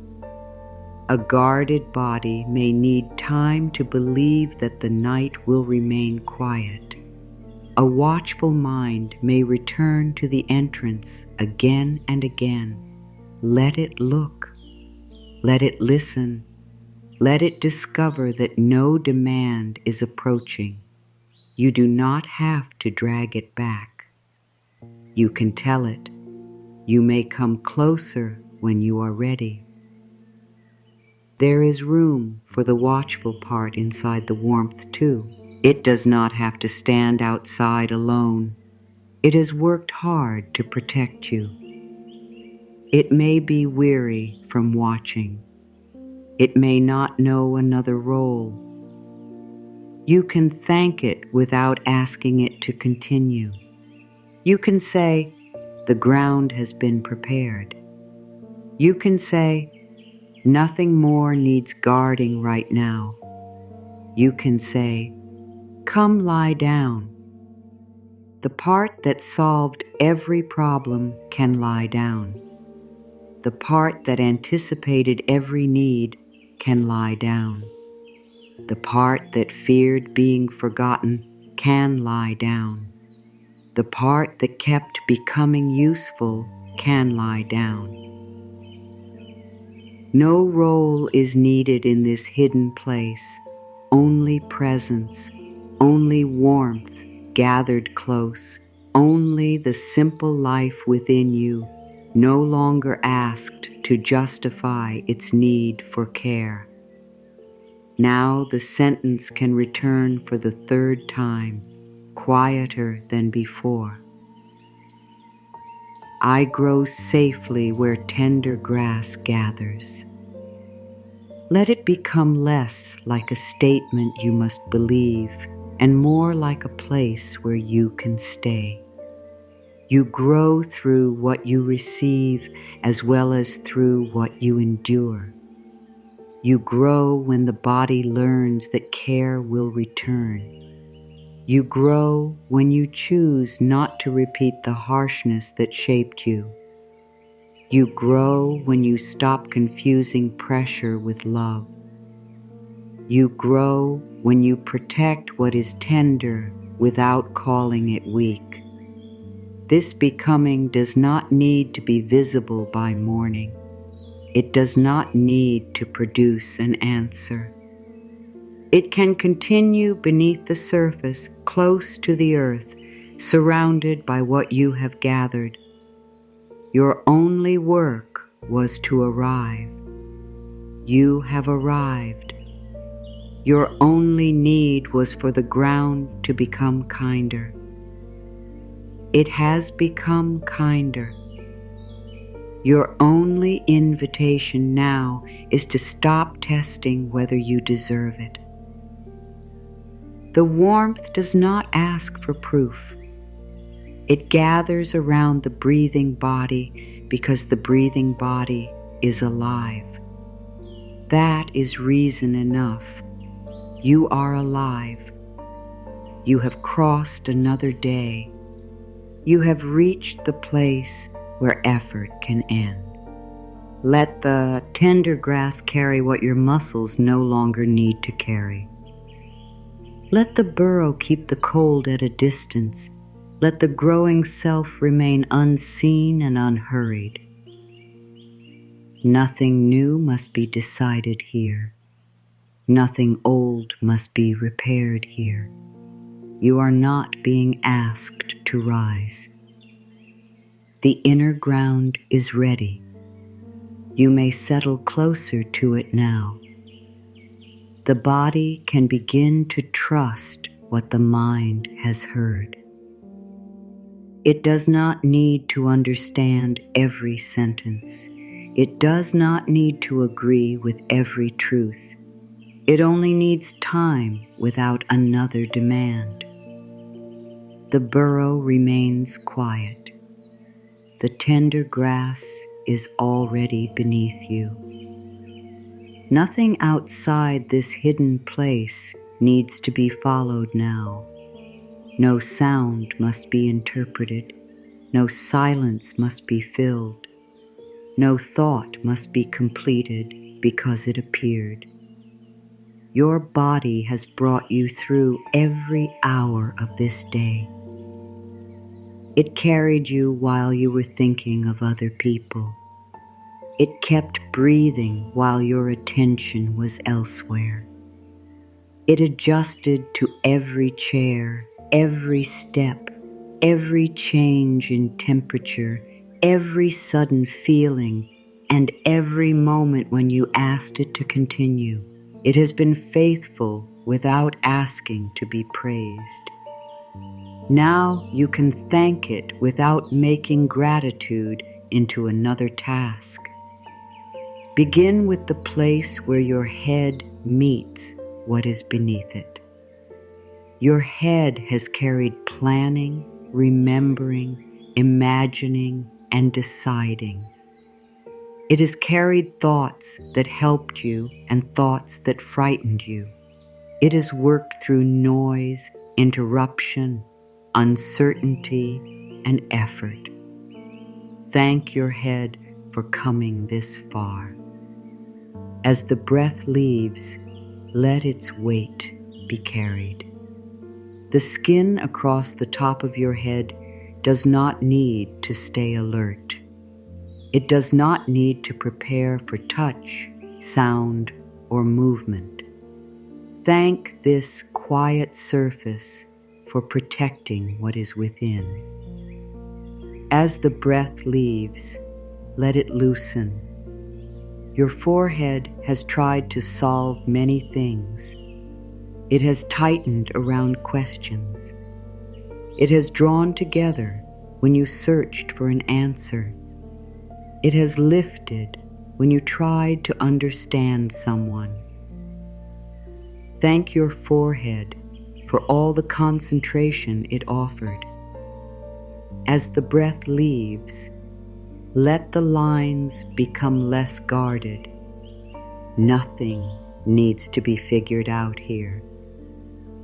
There is no answer hidden in the darkness that you must find before you can settle. Your eyebrows can stop gathering around concern. Thank them for every expression they carried. As the breath leaves, let them become still. Your eyes have taken in a whole day. They have read faces, words, rooms, roads, screens, and small changes. They have searched for reassurance.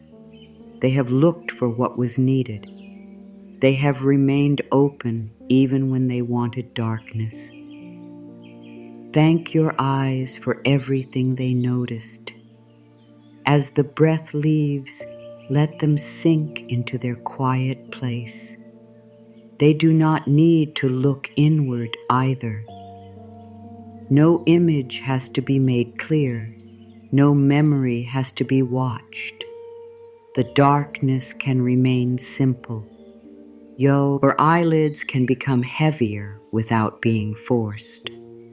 They know how to close. They know how to protect sight from what is no longer needed. Thank them for creating this boundary. As the breath leaves, let them remain closed. Your temples have carried the pressure of thought. They may have tightened with worry or concentration. They may still be holding the shape of the day. Thank them for staying with you. As the breath leaves, let the pressure spread out and fade. Your ears have listened for voices, requests, changes in tone, and the sounds that told you what needed attention. They have heard words that comforted you. They have heard words that stayed with you too long. Thank your ears for receiving so much. As the breath leaves, let them stop searching for meaning.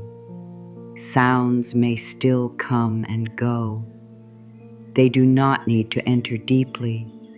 They can pass above the earth while you remain below, close to the warmth that has been prepared. Your cheeks have held expressions for other people. They have lifted into smiles. They have become still when you did not want to reveal what you felt. They have carried heat, tears, embarrassment, hope, and strain. Thank your cheeks for showing and concealing what was needed. As the breath leaves, let them become unguarded. Your nose has carried breath through hurried moments and quiet ones. It has continued without praise. Thank it for this steady service. As the breath leaves, let the air move in its own way. Your mouth has shaped many words. Some words were necessary, some were kind. Some protected you. Some were held back because speaking them would have made the moment harder. Your mouth may have smiled when you were uncertain. It may have stayed closed when you wanted to be heard. Thank your mouth for every way it tried to care for you. As the breath leaves, Let the lips part or remain together as they choose. There is nothing more to say. Your tongue can lie quiet. It does not need to prepare an answer. It does not need to rehearse tomorrow. Thank it for every truth it found the courage to form. As the breath leaves, let it settle. Your jaw may have carried what could not be spoken. It may have tightened around anger, patience, restraint, or fear. It may have worked even when the rest of you appeared calm. Thank your jaw for trying to contain what felt too large. As the breath leaves, let the teeth stop pressing toward one another. A small opening is enough. The muscles near the ears can loosen. The lower face can become heavier. No expression must be maintained. No one is looking for reassurance from you now. Your face belongs only to you in this hour. Let it become the face of someone who does not need to perform. Your throat has carried every sway, a loud feeling. It has held the words you could not say. It has tightened when tears came near. It has helped you speak when your voice was not entirely steady.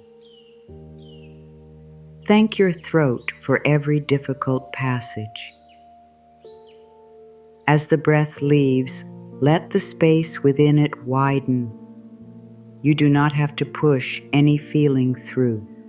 You do not have to bring anything up.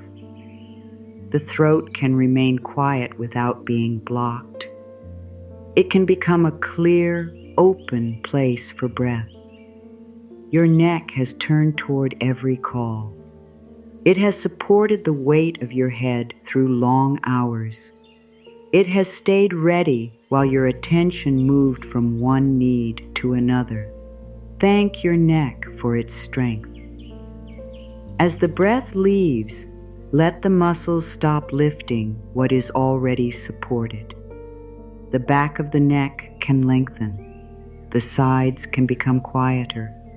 The head does not need to be held above the world. It can be carried now. Your shoulders have known responsibility. They have risen before difficult conversations. They have stayed firm while you kept going. They have carried bags, clothing, work, worry, and the unspoken belief that everything depended on you. Thank your shoulders for trying to make you capable of carrying so much.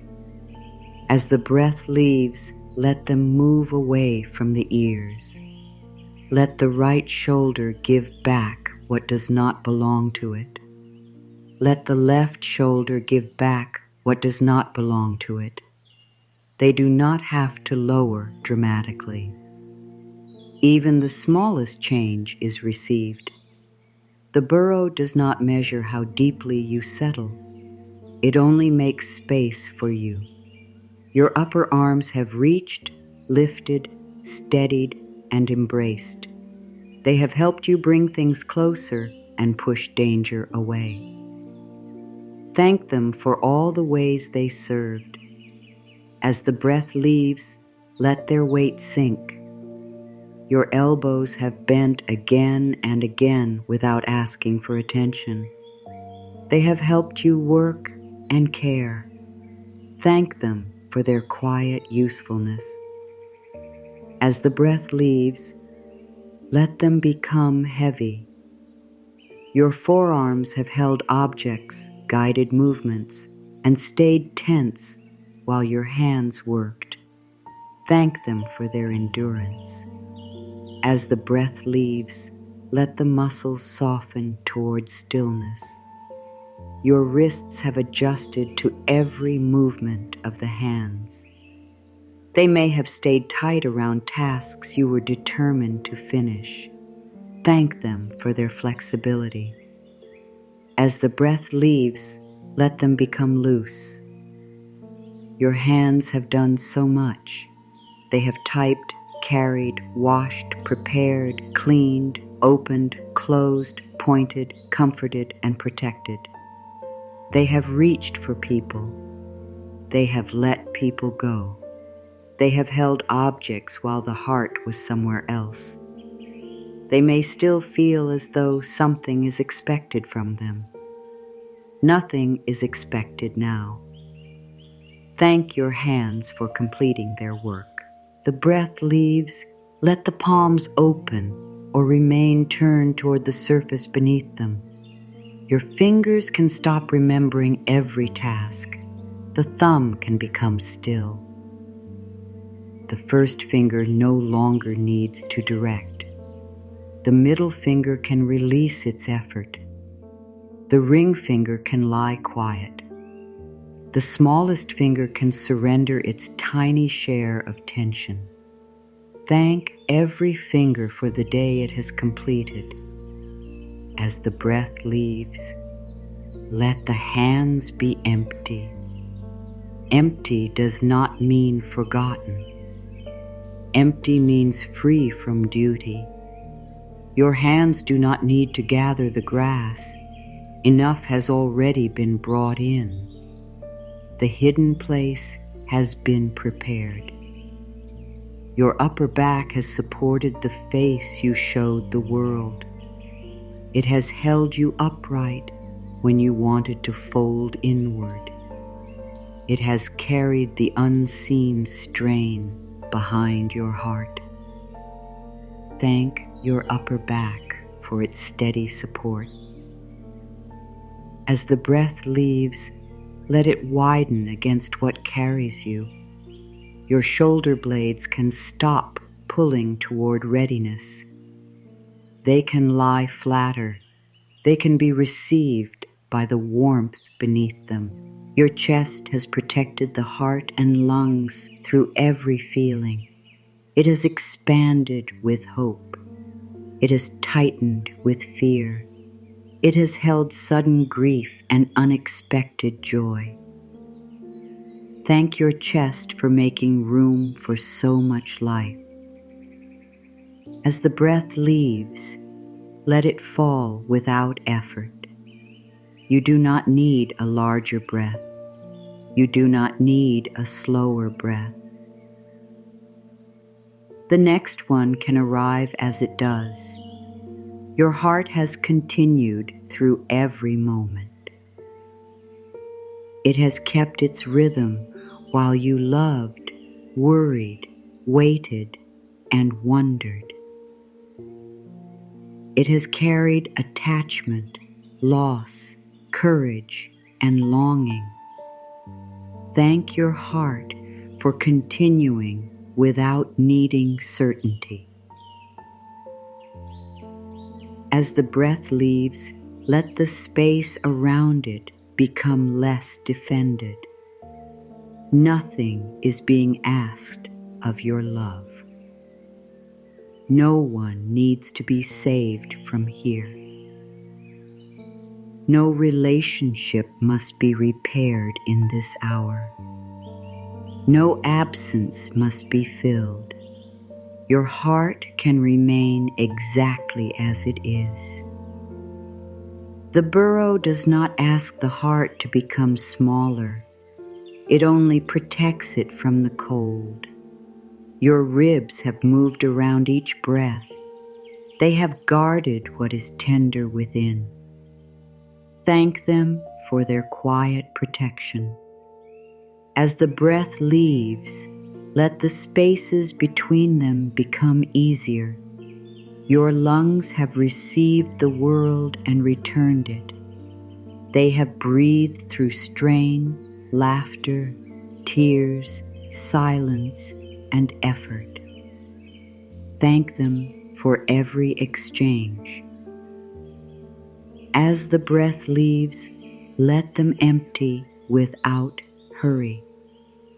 The next breath will come. You do not have to call it. Your middle back has carried the long hours. It may have tightened while you sat, stood, drove, worked, waited, or cared. Thank it for enduring positions that were not always comfortable. As the breath leaves, let it press toward support. Your lower back has helped you rise and move. It has carried loads visible and invisible. It may be asking for warmth, space, or a kinder position. Thank your lower back for everything it has borne. As the breath leaves, let the muscles near the spine release what they can. Nothing must open fully. A little less effort is enough. Your stomach has received nourishment and stress. It has tightened when something felt uncertain. It has carried instinct before thought understood. Thank your stomach for trying to warn and protect you. As the breath leaves, let it be unguarded. You do not have to draw it inward. You do not have to change its shape. It is permitted to rise. It is permitted to fall. It is permitted to be a living part of you rather than something to judge. Your abdomen has supported every turn and step. It has held breath when you braced. Thank it for its hidden strength. As the breath leaves, let it become warm and loose. The organs within you continue their work without instruction. You do not have to watch over them. You do not have to imagine what they are doing. You can honor the life within by leaving it alone. Your hips have carried your center through the world. They have held movement, balance, tension, and fatigue. Thank your hips for every place they brought you. As the breath leaves, let their weight spread. The right hip can become heavier. The left hip can become heavier. There is no direction to travel. The ground beneath the grass is firm. You are supported without needing to support yourself. Your pelvis has carried deep tension that may never have found words. It has responded to fear, protection, memory, and effort. Thank this private center for keeping you moving. As the breath leaves, let it settle without being examined.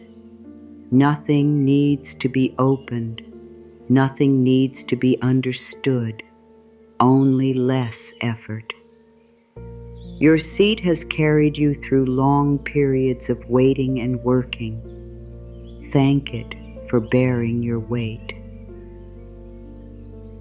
As the breath leaves, let the surface beneath you receive more. Your thighs have stood, walked, climbed, steadied, and kept going. They contain great strength. They do not need to prove that strength now. Thank your thighs for bringing you through the day. As the breath leaves, let the right thigh become still.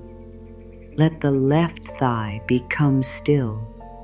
The muscles can stop preparing for the next step. There is no next step here. Your knees have bent in service to every movement. They have carried change in direction. They may have felt pressure without complaint. Thank your knees for their faithful work. As the breath leaves, let the space around them become easy. Your lower legs have supported your pace. They have carried you when the mind was elsewhere. Thank them for every ordinary movement that made the day possible. As the sea breath leaves, let the calves become heavy. The shins can stop holding themselves away from the surface beneath them. Your ankles have balanced you over uneven ground. They have adjusted in small ways you never had to think about. Thank your ankles for keeping you steady. As the breath leaves, let them become loose. Your feet have met every surface. They have carried your full weight. They have taken you toward what mattered and away from what harmed you. They have remained beneath you through every uncertain hour. Thank your feet for completing the journey. As the breath leaves, let the heels sink. Let the arches become quiet. Let the soles stop preparing to meet the floor. Your toes can uncurl. The largest toe can lie still. Each smaller toe can release its tiny effort. Nothing is waiting at the entrance. No path must be followed. The whole body can remain inside the warmth it has prepared. Every part has been thanked. Every part may release only what feels possible. Nothing is forced. Nothing is hurried. The body is not being ordered into peace. It is being met with care. The first person words can begin now. Let each one fall inward and remain where it lands. There is no need to repeat any line. There is no need to remember them. They are small strands carried into the hidden place. I have done enough. I can stop now. I release the day. I leave tomorrow outside. I am not behind. I am still becoming. I do not need answers. I can be unfinished.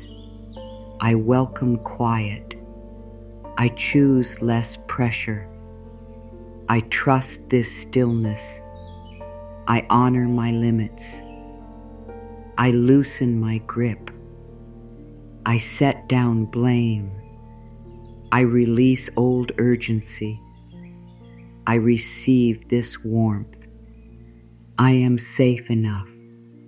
I can remain here. I am not failing. I am learning care. I protect my tenderness.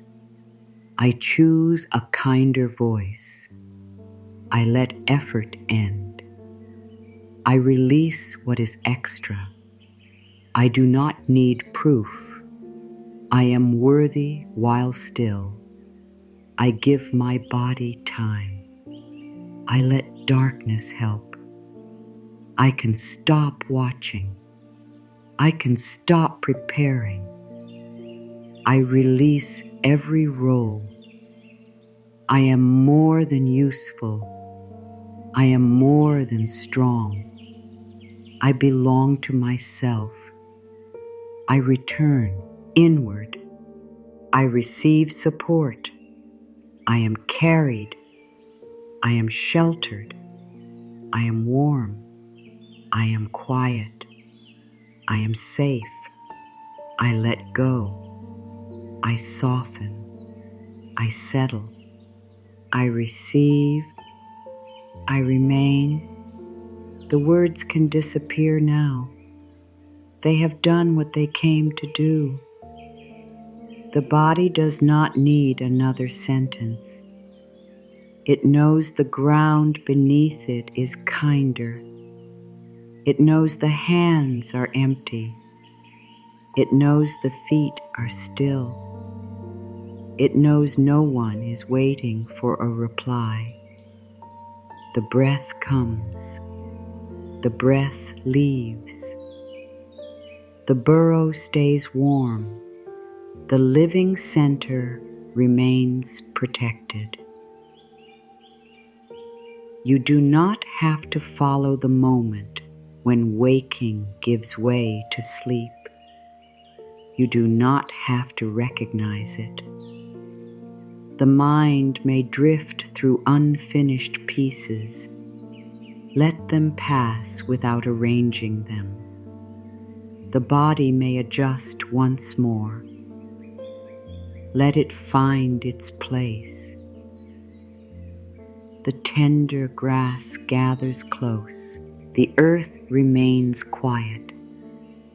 The cold stays far above. You are below every demand now. No one needs you to rise. No one needs you to explain. No one needs you to keep watch. The day cannot reach you here. The future cannot hurry you here. The old pressure has no work left to do. You may become heavier. You may become quieter. You may become nothing more than breath moving through a sheltered body. That is enough. More than enough. The body can continue without your attention. The mind can become less clear. The edges of thought can fade.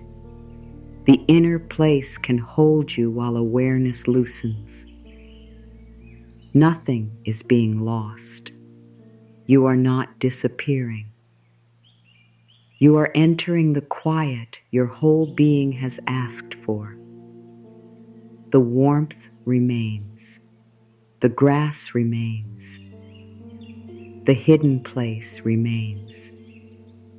You can drift deeper within it. You can let the last effort end. The last effort does not need to announce its ending. It can leave quietly. A thought begins and does not finish. A sound reaches you and loses its importance. The body settles another small distance into what has already been prepared. Nothing needs to be marked. Nothing needs to be achieved. The hidden place knows what to do with silence. Above the earth, the world may continue in its own way. The cold air may move across the ground. Branches may shift. Distant lights may remain on. Other people may continue speaking, planning, deciding, and carrying their own days toward an end. None of that enters here. The burrow is close around you. Not tight, close. Made for one living body to become still without being exposed. The grass beneath you has been gathered with care. Each strand holds a little warmth. Together, they make a place where the hard ground no longer touches every tender part. You do not have to gather anything else. You do not have to prepare for the cold hours ahead. The work of preparation is complete. You may let yourself receive what has been made ready. Receiving may feel unfamiliar. You may know how to create comfort for others. You may know how to straighten a room, lower a voice, offer reassurance, and remain present when someone else is afraid. You may know how to find the words that help another person feel less alone. Now there are no words you must find. There is no one else to settle. The care returns to you.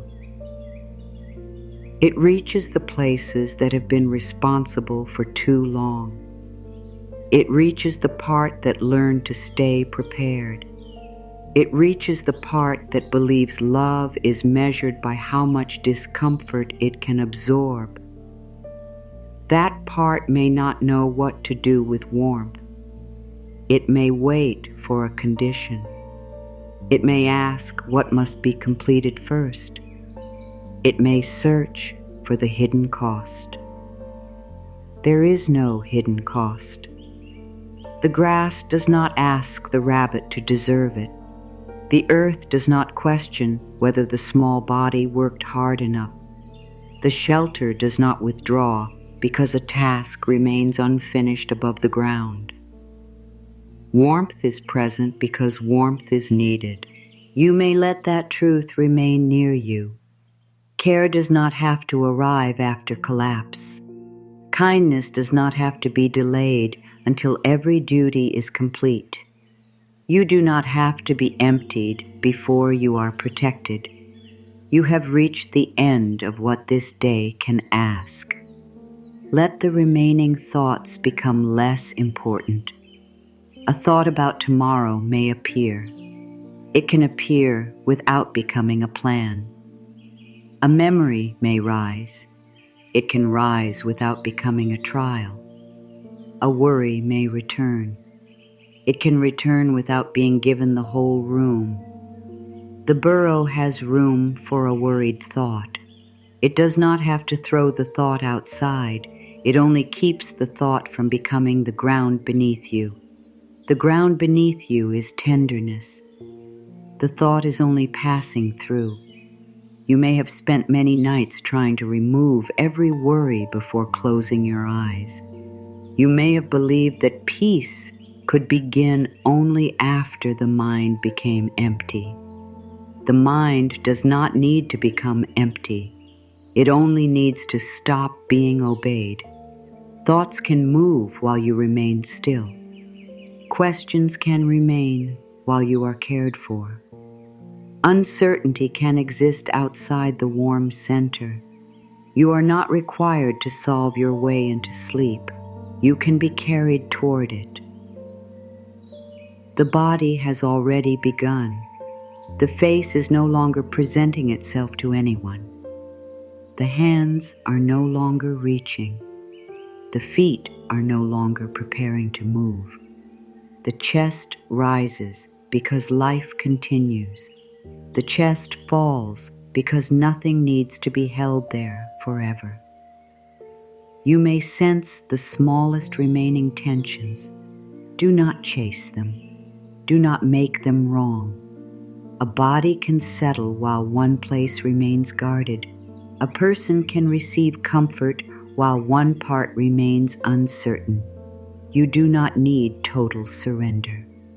A little trust is enough. The trust may be no larger than this. The surface beneath you will remain. It will not ask you to carry it.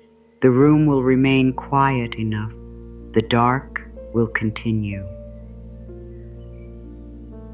Morning will arrive without being pulled closer by your thinking. You are free from the work of bringing time forward. The hours know how to pass. Let them pass without supervision. The cold season in the image does not last because the rabbit watches it. The season moves because time moves. The small body remains in the lined burrow, preserving its warmth, waiting without making waiting into effort. You may wait this way, not waiting for an answer, not waiting for a person, not waiting for proof that life will become easier, only remaining where care has been prepared while time completes what time can complete. Some things change because you act. Some things change because you stop touching them. Some things become clear after the mind is no longer pressing against them. Some feelings become bearable when they are given warmth instead of explanation. You do not need to know which kind of change is happening now. Your task has ended. The hidden work is not yours to direct. Let the body take the quiet. Let the mind lose its sharp edges. Let the heart be a living heart rather than a place where every unfinished matter is stored. It has carried enough messages for one day. It has carried enough names. It has carried enough hopes that did not know where to go. The grass gathers beneath it. The earth remains near. The small, protected place asks for nothing.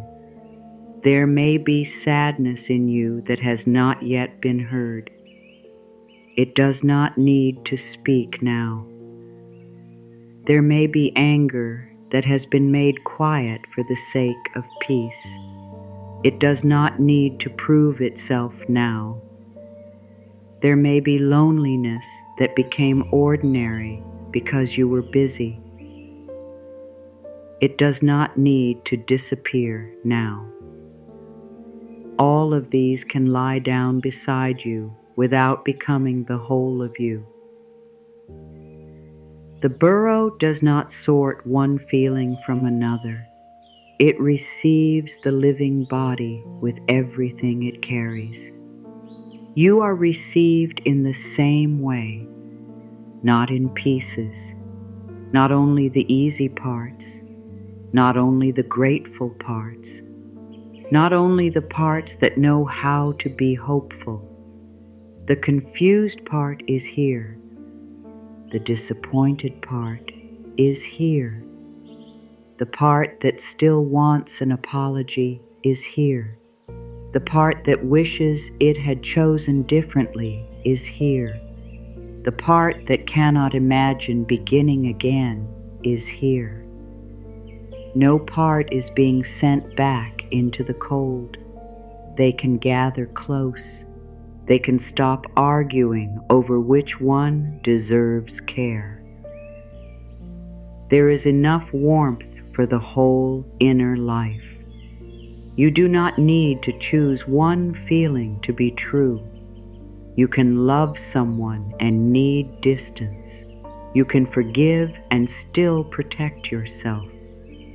You can understand why something happened and still grieve what it cost. You can be thankful for what you learned and wish you had learned it another way. The night does not demand a simpler story. It lets the story become quiet. The need to explain can fade. The need to decide can fade. The need to know who was right can fade. You do not lose your truth when you stop arguing for it in the dark. Your truth remains. It will still be there when you have more strength. For now, you can protect the person who has been carrying it. That person is you, the one who kept returning, the one who tried to love well, the one who made mistakes under pressure, the one who was asked to understand too much, the one who is learning that gentleness can be prepared before the hardest hour. Let that learning settle below words. The grass was gathered before winter became severe. Care was prepared before the body could no longer continue. This is the wisdom you can carry beyond tonight. You do not have to wait for desperation. You can build warmth early. You can recognize the first signs of strain and respond. You can make a smaller plan. You can leave more room. You can ask another person to share the weight. You can take your own weariness seriously, not fearfully, respectfully. The rabbit respects the season. It also respects its life. It does not shame itself for being affected by the cold. It prepares. You are learning to prepare care in the same way, not as a reward, as a condition for living honestly. You may forget this tomorrow. That does not erase what has been planted here. You may wake and move too quickly. You may say yes before listening inward. You may hear the old commands return. You can return to kindness when you remember. No punishment is needed for forgetting. No perfect record is required. The burrow can be prepared again. One strand, one true sentence, one protected hour, one choice not to continue past your limit. This is how a kinder life is made, not through one great act, through repeated returns. You return to the inner place when the world becomes loud. You return when shame begins speaking. You return when another person's need starts erasing your own. You return when you mistake pressure for purpose. You return without scolding yourself for having left. The way back does not close. The entrance remains. The warm lining remains. The wisdom remains. You can come home to yourself many times. For now, there is nowhere else to go. You are already inside. The muscles have less to do. The mind has less to hold. The heart has less to defend. Let each breath become ordinary. No meaning is required. No special feeling is required. The body moves closer to sleep through its own ancient knowledge. You do not have to help. You may hear these words less clearly. You may lose the beginning of a sentence before its end. That is not a mistake. The words are no longer needed once quiet begins to carry you. Let them become distant. Let meaning loosen. Let the spaces between sounds grow wider. The burrow is dark. The grass is warm. The earth is steady. The living body is safe enough to become. Be still. No morning task belongs here. No old conversation belongs here. No imagined future belongs here. Only warmth, only breathing, only the slow ending of effort. You have been strong in ways that were visible. You have also been strong in ways no one saw. You kept tenderness alive. You did not let every disappointment harden you. You remained capable of being moved by beauty. You remained capable of caring. You remained capable of hoping, even when hope became quiet. That tenderness is worth protecting. It is not the part of you that made life harder. It is the part that kept life meaningful. Let it be covered now. Let it be warm. Let it stop proving that it can survive exposure. The season above can do what it does. You do not have to meet it tonight. You can remain beneath the surface until your strength has had time to gather. No one will ask you to explain why you needed this. You do not need a better reason than the truth. You were worn. You needed care. You came inside. That is enough. The sentence from the warm center may return without effort. You are growing safely where tender grass gathers. It does not need to be spoken. It does not need to be remembered tomorrow. It has already become part of the lining. It lies beneath the fear of falling behind. It lies beneath the shame of needing less. It lies beneath the belief that growth must always hurt. You can grow through warmth. You can change while protected. You can become without being driven. The difficult season does not have to make you difficult with yourself. The outer world may still ask for courage. The inner voice does not have to ask through cruelty.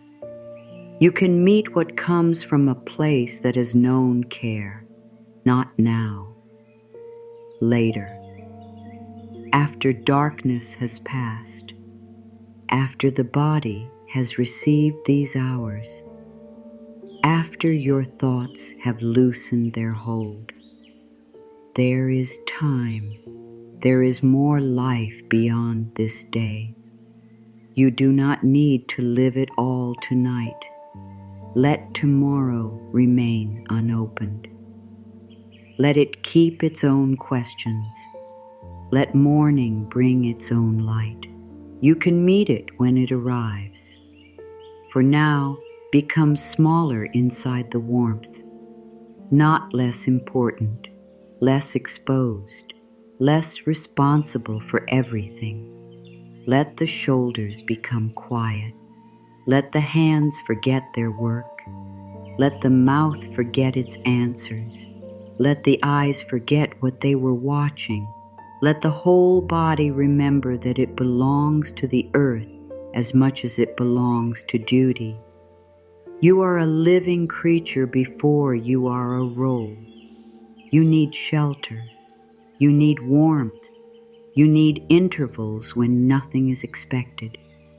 These needs do not make you weak. They make you alive. The hidden place receives that life. It receives every breath. It receives every small release. It receives the weight you no longer carry alone.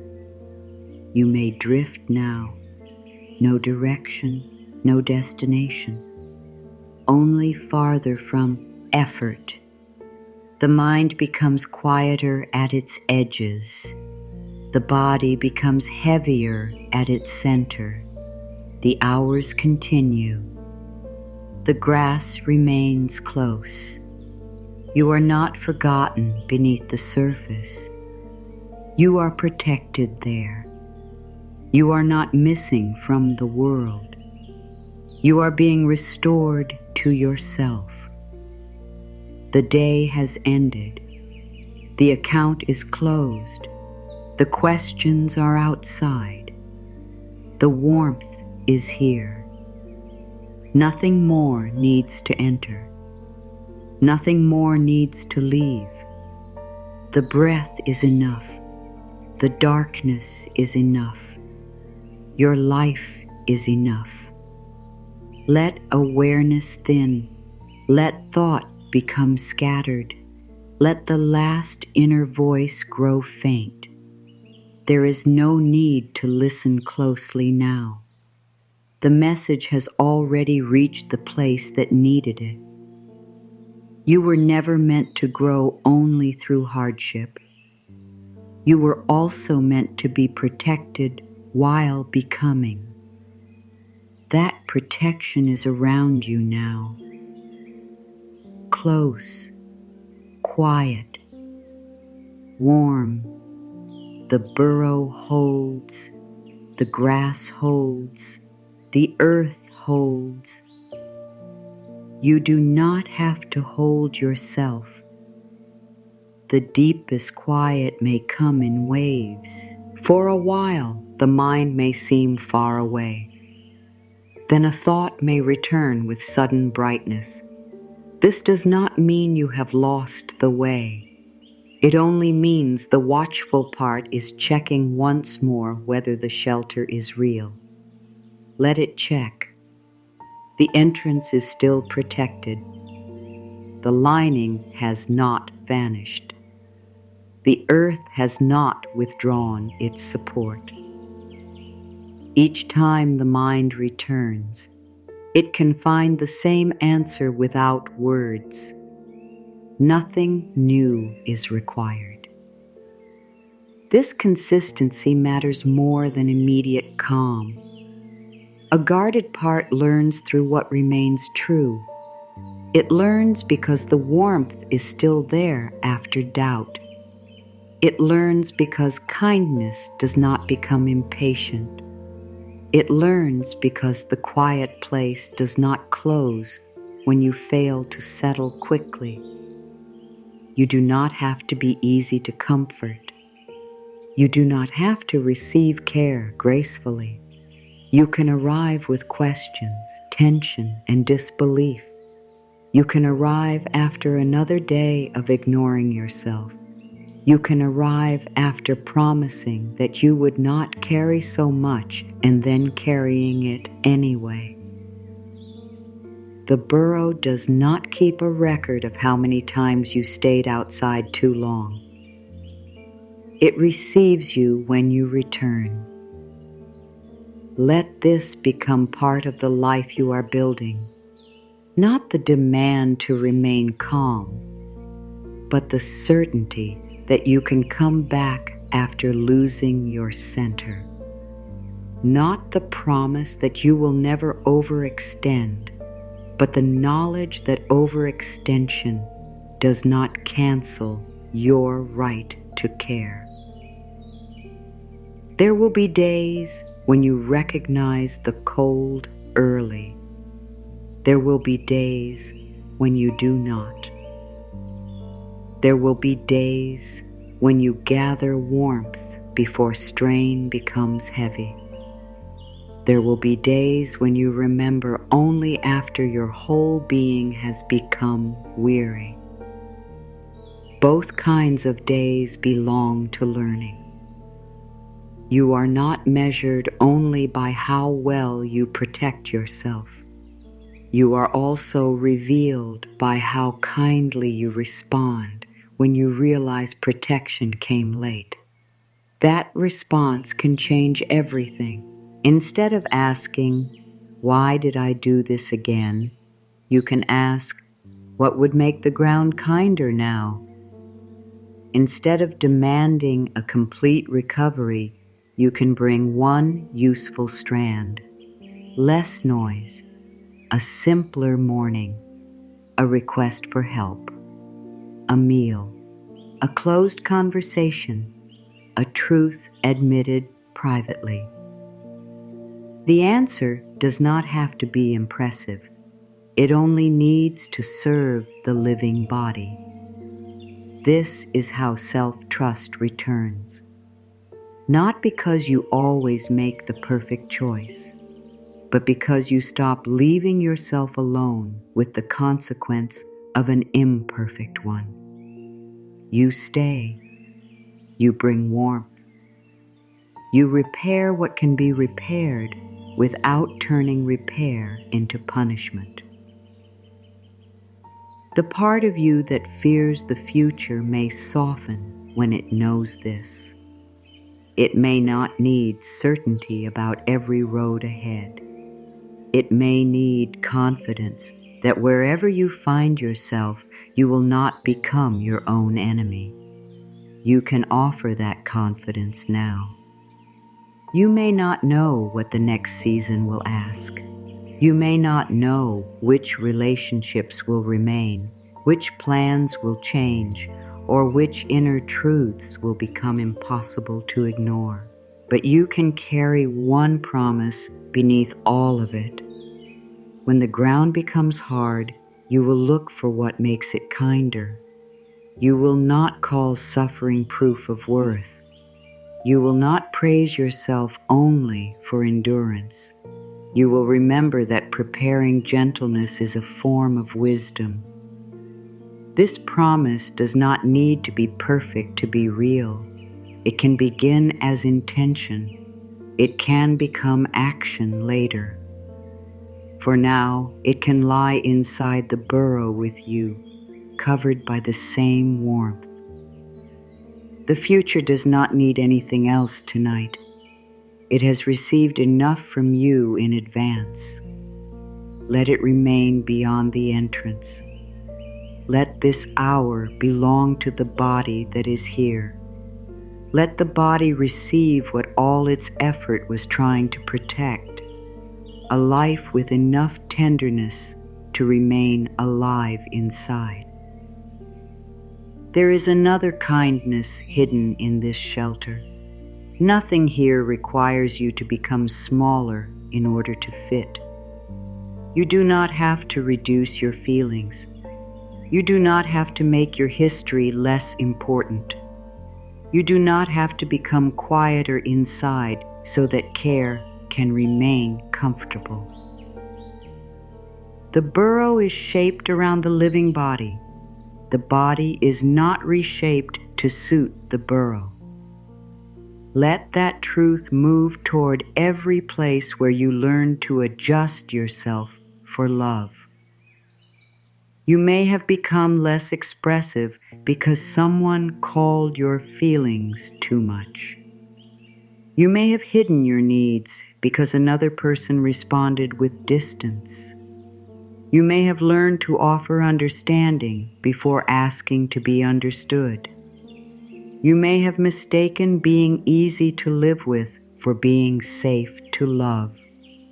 Those habits were ways of staying near what mattered to you. They were not signs that you lacked courage. They were attempts to protect connection with the knowledge you had then. You can honor that effort without continuing the cost. The warm lining does not ask you to leave any true part outside. It makes room. It receives. Airs your full weight. It does not say that one side of you is welcome while another must remain in the cold. You may begin to offer yourself this same wholeness. The capable part can come inside. The needy part can come inside. The certain part can come inside. The frightened part can come inside. The part that knows the answer and the part that has no idea what happens next can lie near one another without fighting. Wholeness is not the absence of contradiction. It is the end of exile within yourself. You do not have to send one part away so another part can be loved. The grass gathers beneath all of you. You may also release the belief that growth must make you impressive. Some changes will not be visible to anyone. You may become slower to judge yourself. You may recover more quickly after a difficult conversation. You may recognize sooner when your body is asking for quiet. You may stop offering explanations to people who have already decided not to understand. There may be no applause for these changes. There may be no clear moment when you can say the work is finished. Still, your life will feel different from the inside. The ground will be kinder. Your thoughts will have less power to frighten you. Your limits will feel less like betrayal. You will know that returning to yourself is not the same as turning away from others. This inner difference matters. A life is lived from the inside before it is seen from the outside. The unseen place where you meet yourself affects every road you walk, every word you choose, and every kind of love you accept. Preparing that place is meaningful work, yet it is work that can happen through quiet. You do not have to strain toward it now. Tonight, the preparation has already been made. Your only movement is downward into support. Your only direction is away from demand. Let the body understand that there is no performance waiting at the end of these words. You will not be asked to rise and declare yourself changed. You will not be tested on what you remember. You will not have to prove that the message reached you. You can forget every sentence and still receive the care beneath it. The body remembers tone. It remembers whether it was hurried. It remembers whether its limits were respected. It remembers whether the inner voice became less sharp. Even when the mind forgets, this experience of being met without demand can remain as a quiet reference. Later, during a difficult hour, something in you may remember that another response is possible, not a complete answer, only a softer beginning. You may place a hand down instead of reaching for another task. You may wait before saying yes. You may hear the old accusation and choose not to finish it. You may feel the first edge of depletion and believe it sooner. These moments will be strands too. They will continue lining the place within. The future burrow is built from present kindness, not all at once, not through perfection, through the choices that say the living self matters. You matter when no one is watching. You matter when you cannot give. You matter when your progress is hidden. You matter when your faith is uncertain. You matter when the day has taken more than expected. Nothing about your worth is waiting for morning's proof. It is already here. It was here beneath the effort. It was here beneath every role. It was here before anyone praised you and remained when someone misunderstood you. The grass does not create your worth.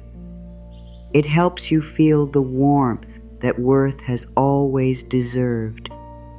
Let that warmth reach whatever part of you has felt unchosen. It may not erase the old ache. It can sit beside it. It can say, without argument, that abandonment by another person does not require abandonment by you. You can remain with yourself now. You can remain when sadness comes. You can remain when disappointment returns. You can remain when a memory makes the ground feel cold again. Remaining does not mean solving. It means refusing to leave the tender part alone. This is enough for a new kind of trust. The part within you that has expected rejection may not trust promises. It may trust presence. Stay present without pressure. Stay near without asking for improvement. Stay until the body no longer needs to wonder whether care will disappear. The night gives you time for this.